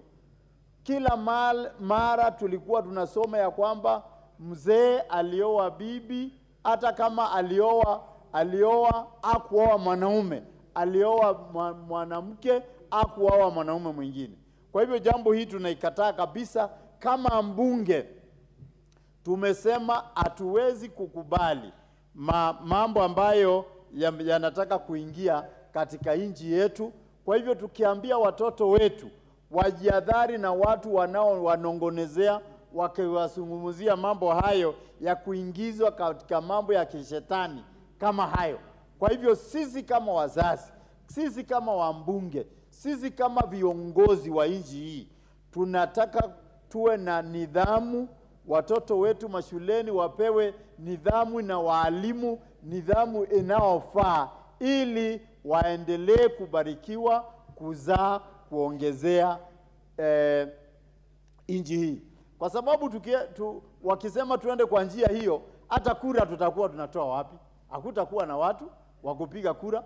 Watu wataisha, wazee walioko tukipita na tukiisha, watoto wetu watakuwa hawako, kwa sababu hawaongezei kama vile Biblia imebariki mke na mume waendelee kuongezea. Kwa hivyo mimi naunga hoja hii mkono, ili tuendelee kuijadili, tutoe hiyo sheria ya adhabu kali. Na kwa hivyo mimi namalizia hapo nikisema mimi naunga hoja hiyo mkono kabisa, na tuendelee. Mungu atubariki pamoja. Uko sawa? Member for Lamu East. Kiswahili. Asante Bwana Spika kunipatia nami nafasi hii nipate kuchangia.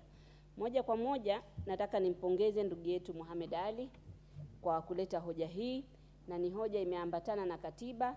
Manake kama kitu inakatazwa na katiba, basi katiba hiyo inafaa ikataze kusambazwa. Ikiwa wewe ni muuzaji bangi inakatazwa kwenye katiba, basi huwezi kuruhusiwa wewe kwenda kuisambaza ile namna ya kuimarket ili uze ile bangi. Kwa hivyo ni sawa sawa hapa huu mswada unavyosema tukataze na tupinge hizi mbinu zozote ambazo wanatumia ili kusambaza maneno haya ya usagaji na ushoga. Mimi nataka niende kwa dhamira. Dhamira ya mwanadamu inakataa, katika akili zetu inakataa jambo hili la ushoga na usagaji. Katika dhamira, katika akili ya mwanadamu haikubali kwenye akili yake. Lazima mtu huyo labda ana kasoro. Utamaduni wetu wa sisi wa Afrika na hapa Kenya, hakuna tamaduni hata moja inakubali jambo hili. Kwa hivyo ni wazi lafaa haya mambo ya kuchapisha vitabu au kusambaza vitu hivi vikatazwe. Nataka pia nizungumze kuhusu muktadha. Sisi kama Waafrika hatuliungi mkono jambo hili. Kwa hivyo inakuwa ni kinyume na maadili ya kibinadamu. Kwa hivyo vile Afrika hatuliungi mkono, hata hili jambo zamani lilikuwa halizungumziki. Sasa hii tumelizungumza, limeletwa na hao watu wanaotuletea sisi kwa sababu ya umaskini wetu. Afadhali sisi tufe na njaa, umaskini ni wetu na tumeishi hivyo na tutaendelea kuishi bila wao. Misingi ya pamoja, common ground. Misingi ya pamoja, misimamo ya dini zote zilioko hapa Kenya haiungi mkono jambo hili. Tumeambiwa kwenye Quran aya ambazo zinapinga, tumeambiwa kwenye Bible aya ambazo zinapinga. Sasa hakuna haja kitu kinapingwa na dini zote sisi tukiunge mkono. Dini ikipinga kitu kuna sababu. Kaumu Lut iliadhibiwa vikali. Je, tunataka sisi tuliunge na sisi tuadhibiwe vikali? Zile adhabu ambazo sahihi Mwenyezi Mungu yuwatupa bado hatujatosheka. Sisi mara ikiwa ni jua ni kiangazi inakuwa na ukame. Ikiwa ni mvua ni mafuriko. The Honorable Kitayama, what's out of order? Mheshimiwa Spika, sio kwamba kuna jambo haliko katika kanuni. Ni kwamba nimekuja hapa awali kidogo kwamba nikaweza kuchangia. Sasa nilikuwa nafuatilia jambo hilo, Mheshimiwa Spika, unipe nafasi na mimi nichangie. You are definitely out of order, Mr. Honorable Kitayama. Asante Bwana Spika. Bwana Spika, jambo hili la usagaji na ushoga ni jambo la kuchukiza. Wewe mwanamume mzima au mwanamke, mwanamume abadilishwe akuwe mboga. Ukimuona anaregeza mikono, yani utashangaa amekuwa garbage au kabichi. Amelainika namna ile. Na si maumbile alioumbwa na Mwenyezi Mungu. Tena wakijilegeza wanajilegeza zaidi kushinda hata wanawake. Hata wamekosesha wanawake wengine market. Bwana Spika, siku moja nikiwa katika safari zangu nikiwa pilot, rubani, tumeingia kwenye hoteli fulani sitaki kutaja jina. Tukipumzika hapo ndio tuendelee na safari katika mbuga za wanyama. Bwana Spika, nilifika nikaona kina mama wengi. Sasa kama mwanamume ni mmoja wa kapteni wangu, mimi nilikuwa ni mdogo wake. Kuuliza hapo tunaambiwa hawa ni wake na waume wamekuja hapa wengi. Yani wameoana, wamechoka na stress za wanaume. Yani tunaelekea wapi sisi? Bwana Spika, usagaji na ushoga ni njia kubwa ya kueneza, ya kusambaza maradhi. Hilo tunalijua. Sasa tunataka nini sisi?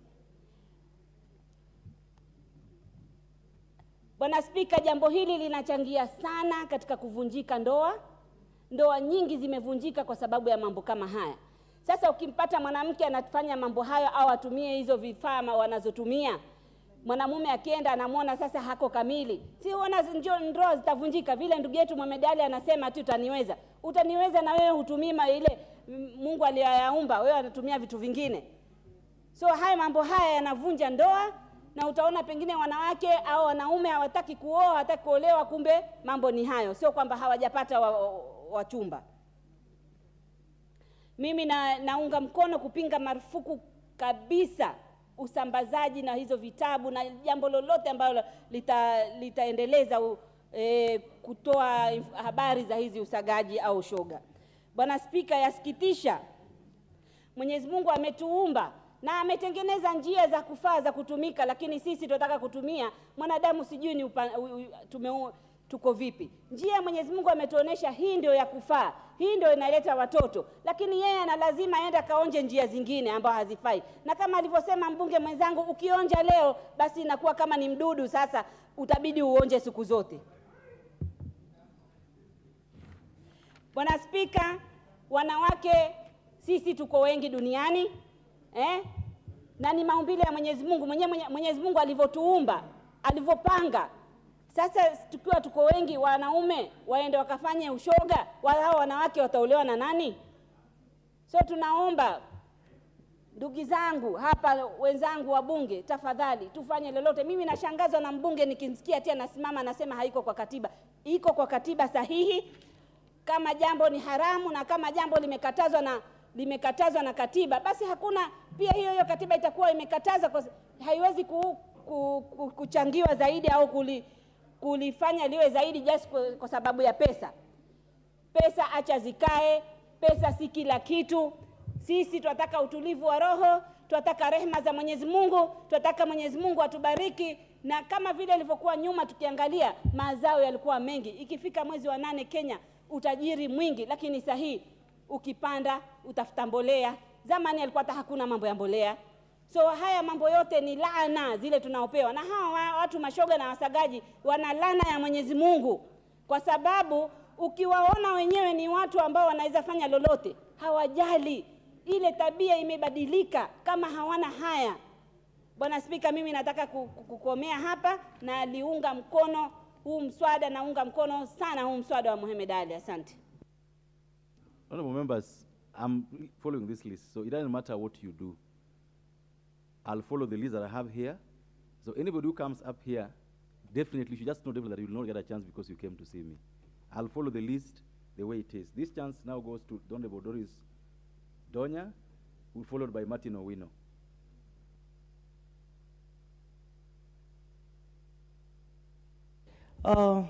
Thank you, Mr. Speaker. On these debates, I stand firmly refuting and not in support of this. As much as we talk about LGBTQ and all kind of stuff, I should also want to notify these hallowed house that we have lesbianism still in our schools. Our girls are doing love letters to other girls. They write good letters. I'm emotionally and sexually attracted to you, and they give response. The boys, they will do the same letter to a fellow boy, maybe a Form 3, writing a letter to the Form 1s. As we go deep down this matter, members get it into you that our schools have this practice. Male to male attraction, very high. Female to female attraction, very high.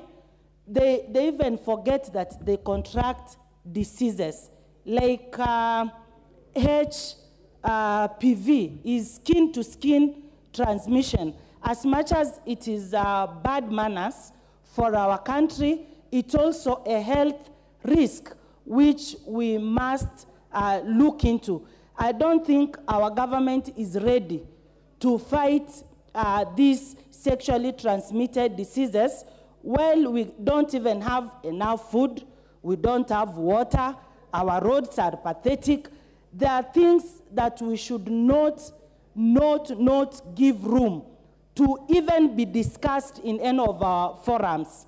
We have enough issues, Mr. Speaker, to deal with. Another funny thing, when we have this kind of relationships, chances of our young people being neglected, because there are those who will run away from you. They will say this one is attracted to a female, or the male is attracted to the male. It has all kind of issues that will be brought along. I can even tell you, members, that there are people who will even beat up these groups. It will cause insecurity. When they are seen together or they are seated together, they will be beaten. They will say, you are teaching our children or our community bad manners. It has a long chronology of bad things that we have to condemn and stand firm and say that this is not tolerated, this is not acceptable, and this will not be acceptable anymore. I donate some of my minutes to other members who are on the queue. Thank you. Honorable Martin Owino Mbiwa.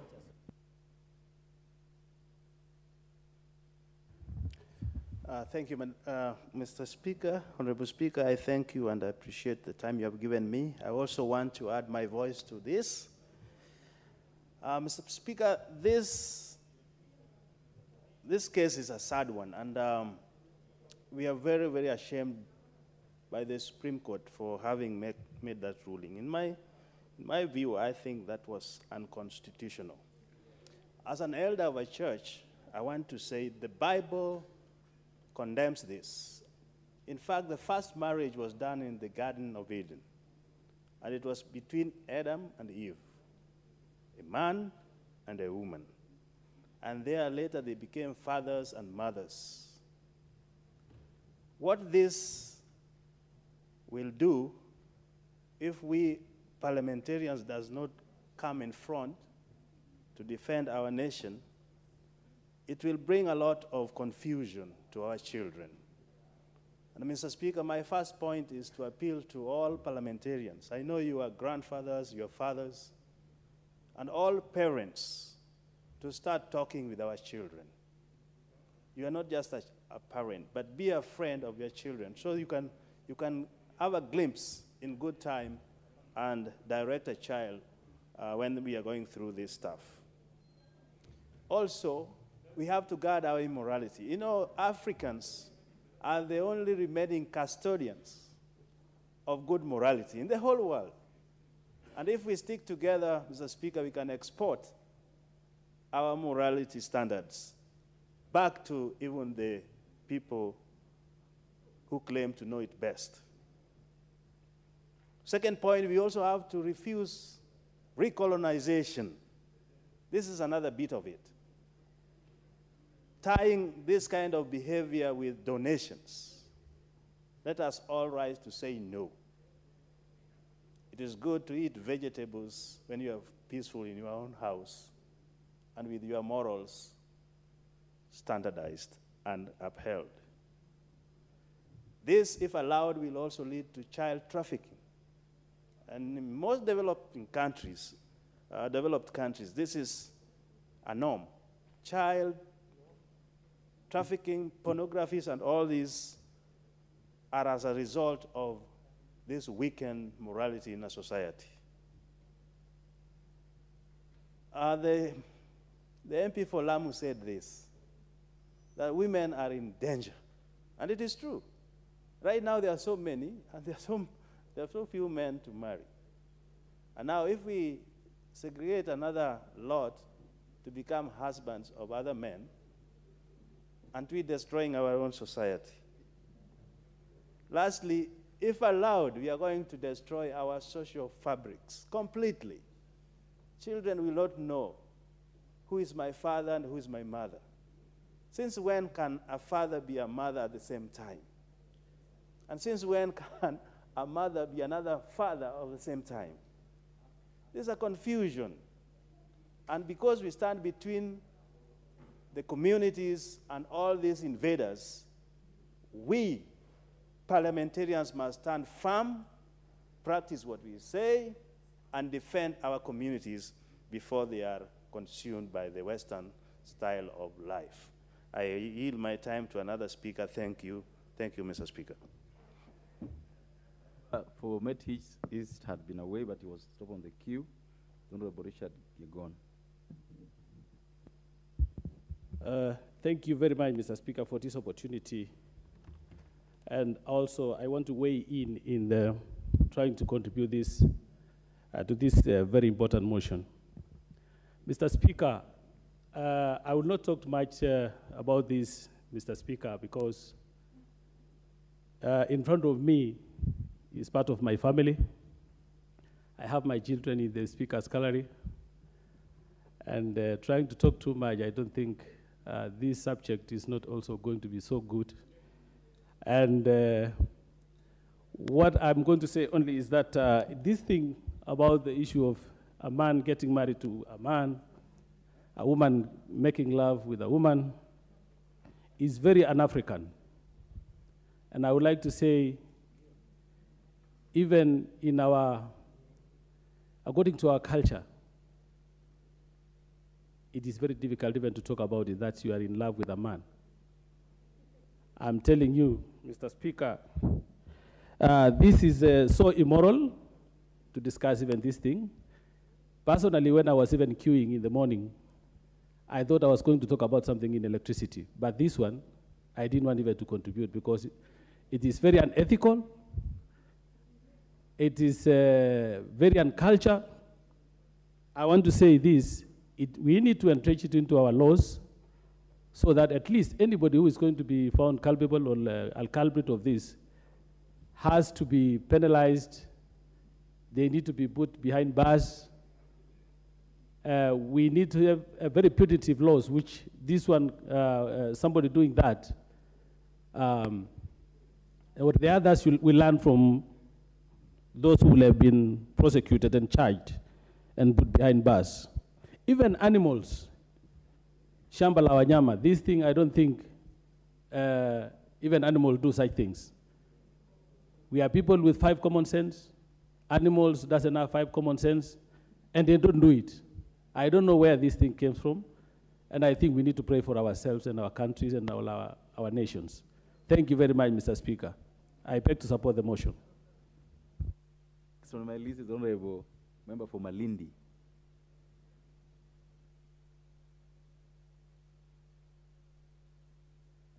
Nashukuru Mheshimiwa Spika kwa kunipatia fursa hii kuweza kutoa maoni yangu kwa niaba ya watu wa Malindi kuhusu huu mswada ambao umefikishwa hapa na ndugu yetu Mohamed Ali. Mimi nasimama hapa kuunga mkono huu mswada kwa sababu haina haja sisi kama watu wa Kenya tuanze kuzungumzia, tuanze kuchapisha na tuanze kujadiliana kuhusu swala lenye ambalo sisi mila zetu, tamaduni zetu na katiba yetu tunaikataa. Sisi tunasema maswala ya usagaji na maswala ya ushoga, kwa kilugha ya Kimombo tutasema isiwe ni mjadala wala mazungumzo kwa watu wa Kenya. Tunasema it is a no-go zone. Jambo la kwanza, Kenya sisi tunafahamika kama taifa la Mwenyezi Mungu. Tunajua tuna dini tofauti tofauti, lakini juu ya tofauti zetu za kidini, nashukuru ya kwamba sote tunazungumzia jambo moja, kwamba swala la usagaji na ushoga sisi tunalikataa kulingana na mila, desturi, tamaduni na dini zetu. Kama vile mzungumzaji mmoja alivyozungumza hapa, sisi tunaamini Mwenyezi Mungu na tunasema kwamba kazi ya Mungu haina makosa. Mwenyezi Mungu wakati wa kutuumba aliumba Adam na Hawa, kumaanisha kwamba kuna mwanamke na kuna mwanamume, na viumbe vyote mbali na binadamu ambao Mwenyezi Mungu ameviumba pia vikiwa viwili viwili. Hiyo ni kumaanisha ya kwamba sisi tunapasa, mwanamke anapaswa kuwa na mwanamume na mwanamume beta half yake huwa ni mwanamke. Mimi nataka niseme hivi, kuna mwimbaji mmoja kule Tanzania anaitwa Mwanahawa Ali, na kuna nyimbo ameimba akisema umaskini wangu haunipi tahayuri. Isiwe watu wanakuja kutukandamiza sisi hapa kama Wakenya tuweze kukubali mswada huu kwa sababu ya umasikini wetu. Sisi hatutauza utu wetu kwa sababu ya pesa. Sisi tutasimama ngangari na kuhakikisha kwamba haya maneno hayawezi kutuathiri sisi, hayawezi kuathiri watoto wetu, na sisi tuendelee na maisha yetu kama vile ambavyo tumekuwa tukiishi. Hawa watu ambao wanajaribu kusukuma mswada huu, Mheshimiwa Spika, mimi wananishangaza sana. Na kwa nini wana target Kenya kiasi hiki? Wametamani makalio ya wanaume wetu hapa Kenya. Wamejaribu kila mbinu. Hivi sasa wanajaribu kuleta vitu venye ambavyo havieleweki. Mimi kama mwanamke Mkenya nataka niwaambie wanaume zetu kwamba sisi tunawapenda na musishike mkondo huo ili kuhakikisha kwamba mambo yetu yamekuwa sawa sawa. Kuna ule mjadala ama ule uamuzi wenye ambao ulipitishwa na mahakama, Mheshimiwa Spika. Na mimi hilo jambo tangu huo uamuzi wa mahakama ulipotolewa mpaka dakika hii nimekosa usingizi siku zote hizo, Mheshimiwa Spika. Kwa sababu hali ya uchumi yetu saizi, Mheshimiwa Spika, ni ngumu.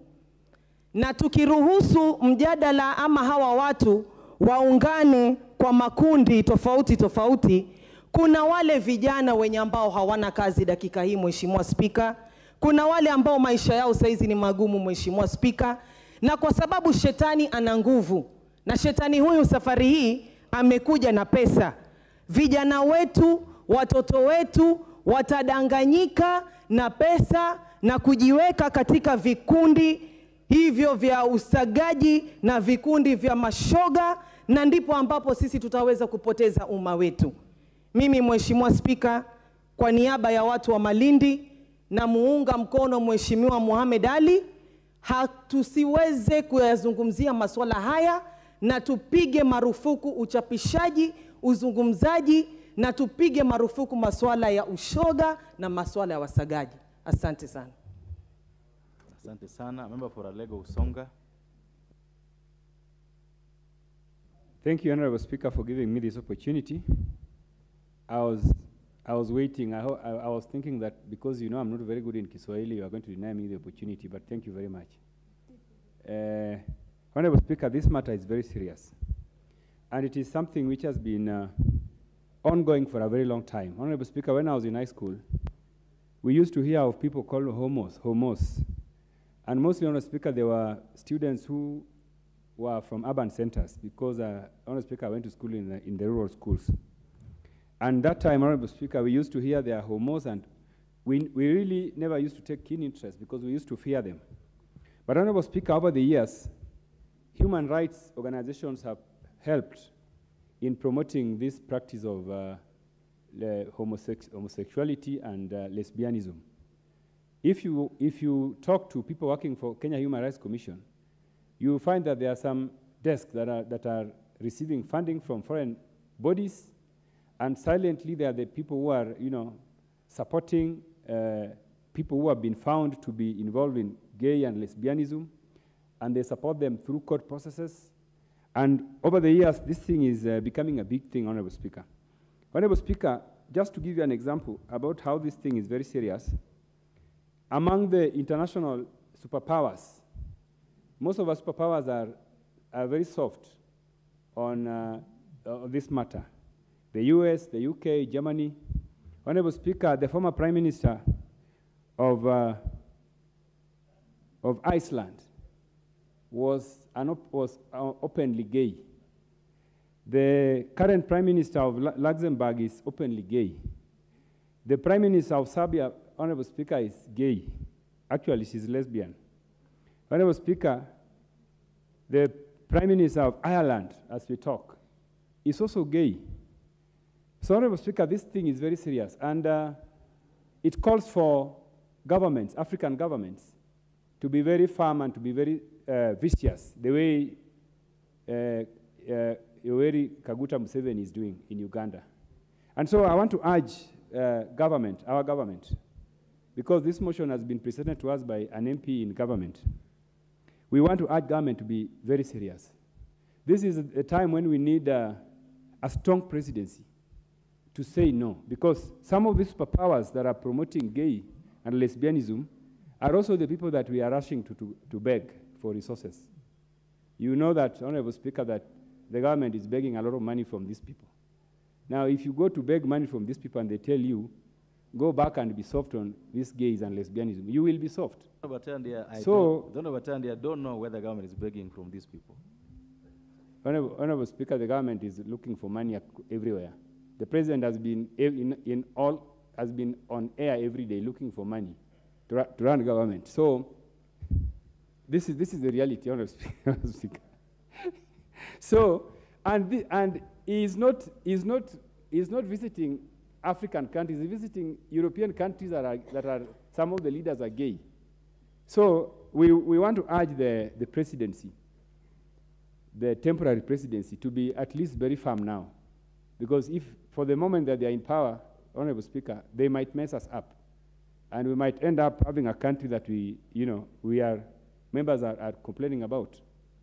So that's the message I wanted to pass, Honorable Speaker. This is a very important motion, which we must, as Kenyans, rally behind this issue rally against this issue of gays and lesbianism, because it's affecting us. It's affecting me.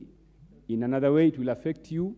Because when these people, like Honorable Donya has rightly said, when these people, kids are writing letters to each other, and they're saying, I love you, people of the same sex, it is something which we cannot entertain. And this is a time we don't want to have a president that is very weak, that instead of standing with us against this vice, is roaming around the world begging for money. This idea of begging for money from these people must stop. What's out of order?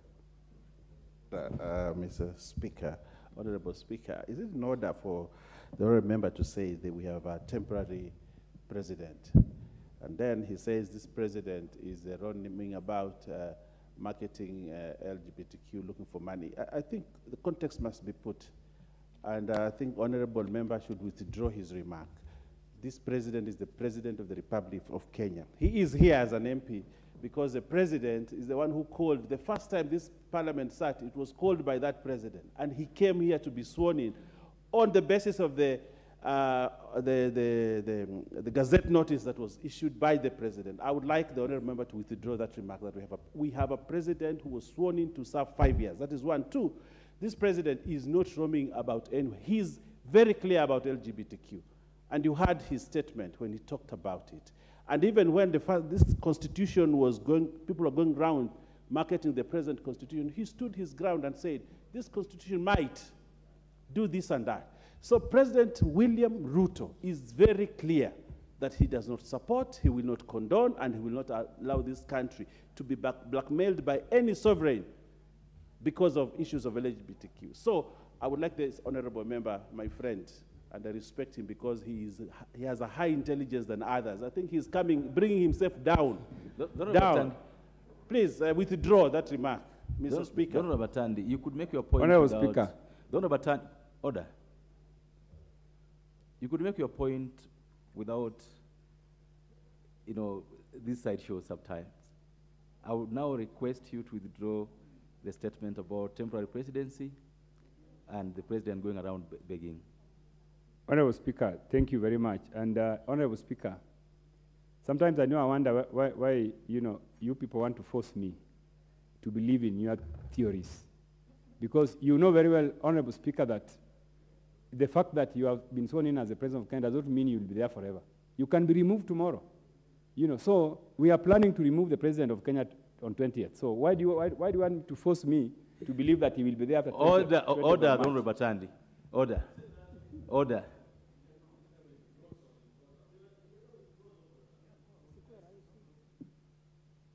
Honorable Speaker, let me say that the President has been lukewarm on this issue of gay and lesbianism. He has been lukewarm. Order, members. Order. The Honorable Batandi, you shall withdraw the statement that the president is a temporary president. No, Honorable Speaker, I withdraw the statement but replace it by saying that the president is not permanent. He is not permanent, but he is not temporary. He is not permanent, and that office can be occupied by anybody anytime. Well done. I think you've done. So, Honorable Speaker, what I wanted to add, Honorable Speaker, is that the presidency has been lukewarm on this issue. Even when you saw, and Honorable Speaker, allow me to give out this point, that the Supreme Court ruling, that decision that was made is the reason we are having this conversation.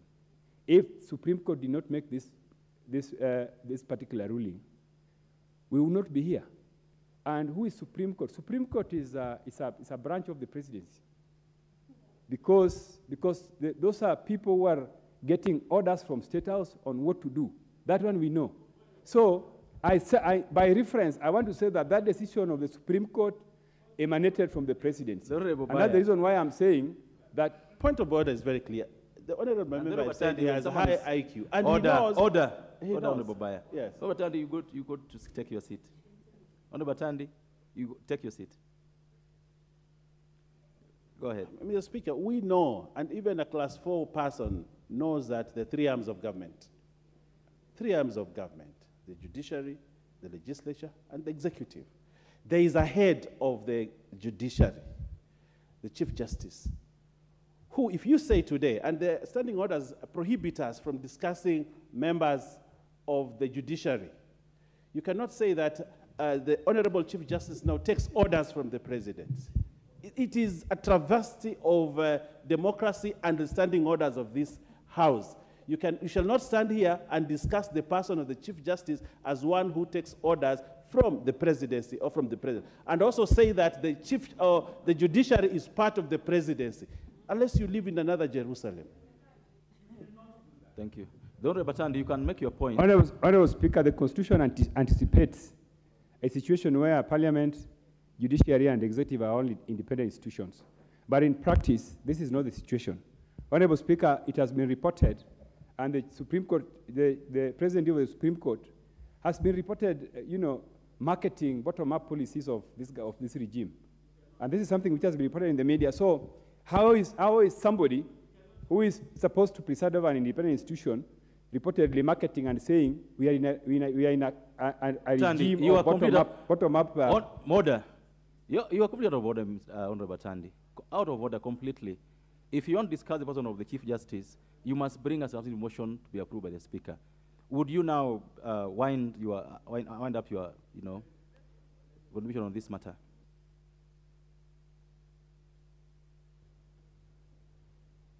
Yeah, you denied me.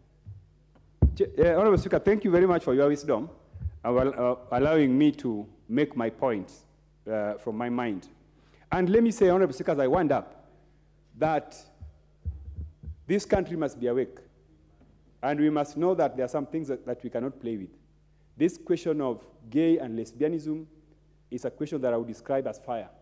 And this fire is going to burn this country, is going to burn the social fabric of this country, and if we are not careful, we are not going to have a country. We are not going to have children who have been brought up properly, and we are not going to have families. And therefore, I want to urge people who are purportedly holding instruments of power that you must act and save us for the time being. Thank you, Honorable Speaker. Is the honorable member for Samburu East in the House?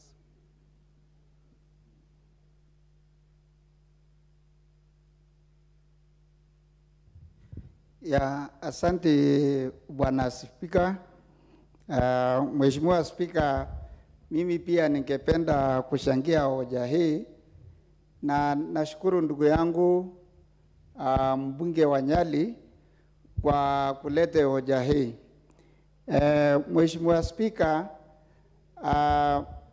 ningependa kusema ya kwamba sisi tukiwa wananchi wa Kenya tunaongozwa na desturi yetu, mila yetu ya Kiafrika na hata dini zetu.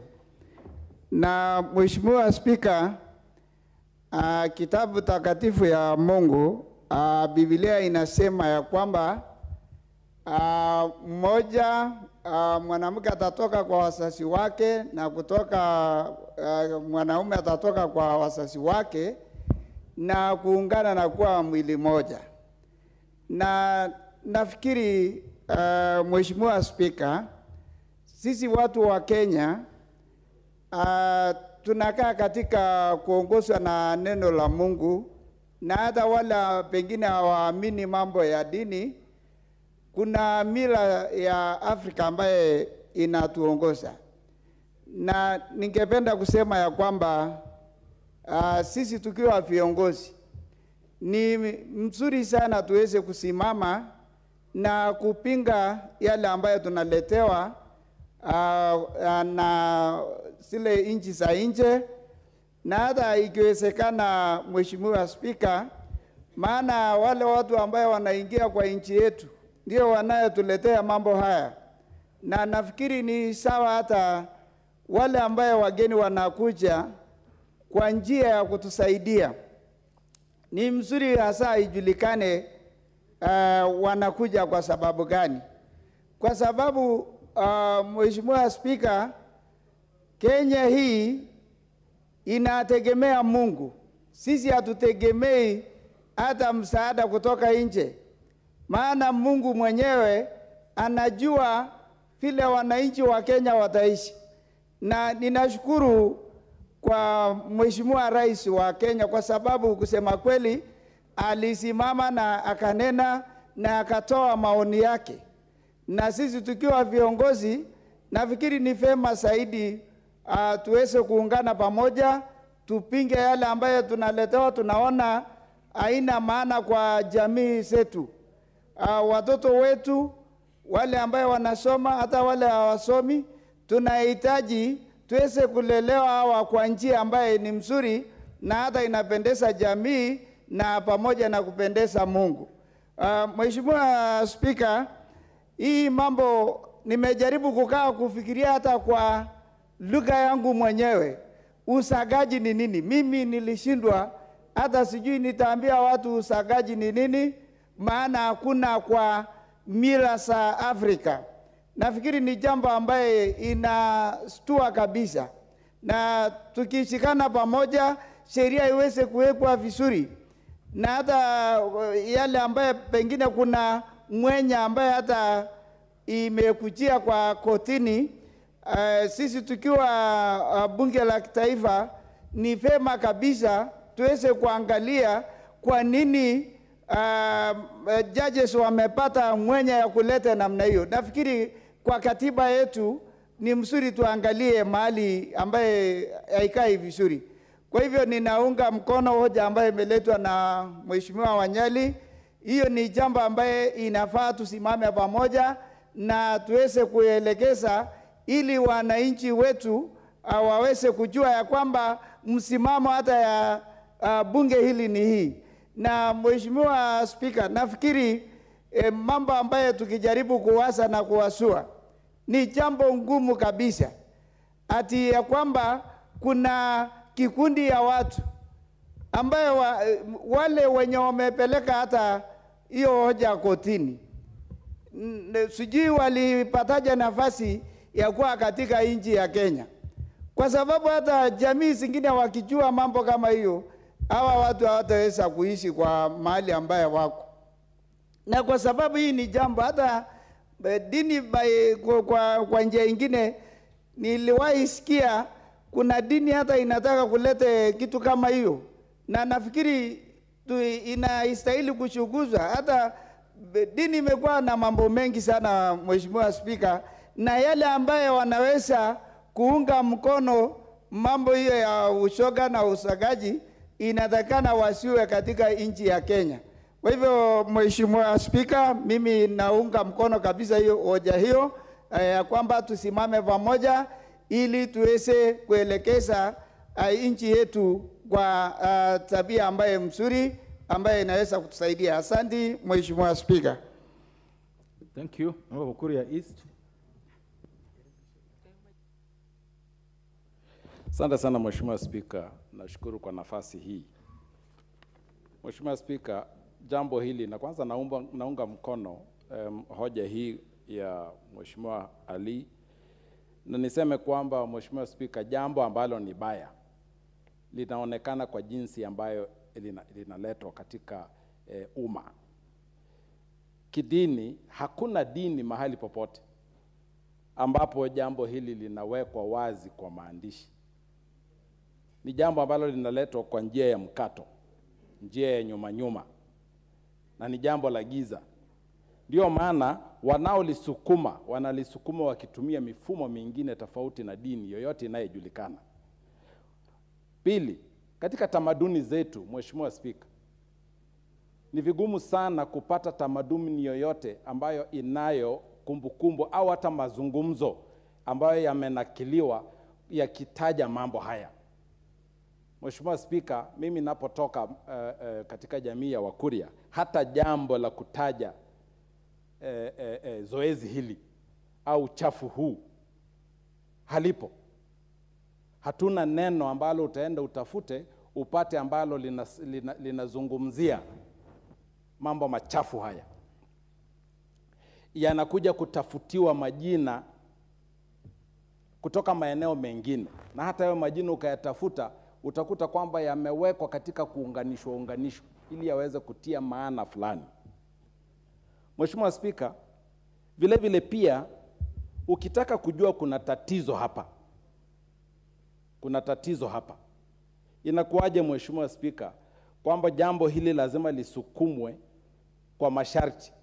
Ili niwape pesa lazima muvumilie watu wa aina hii, ili tuwafanyie hivi lazima muvumilie watu wa aina hii. Yaani masharti ambao yamewekwa katika jambo hili ni masharti ambaye yamekuja katika namna ya fiche, ili kwamba jambo ambalo halifai katika utamaduni wetu, halifai katika uchumi wetu, halifai katika mandhari yoyote yale ambao unaweza kayafikiria, linasukumwa kwa ajili ya kuwafurahisha watu fulani. Linasukumwa na nchi za kigeni.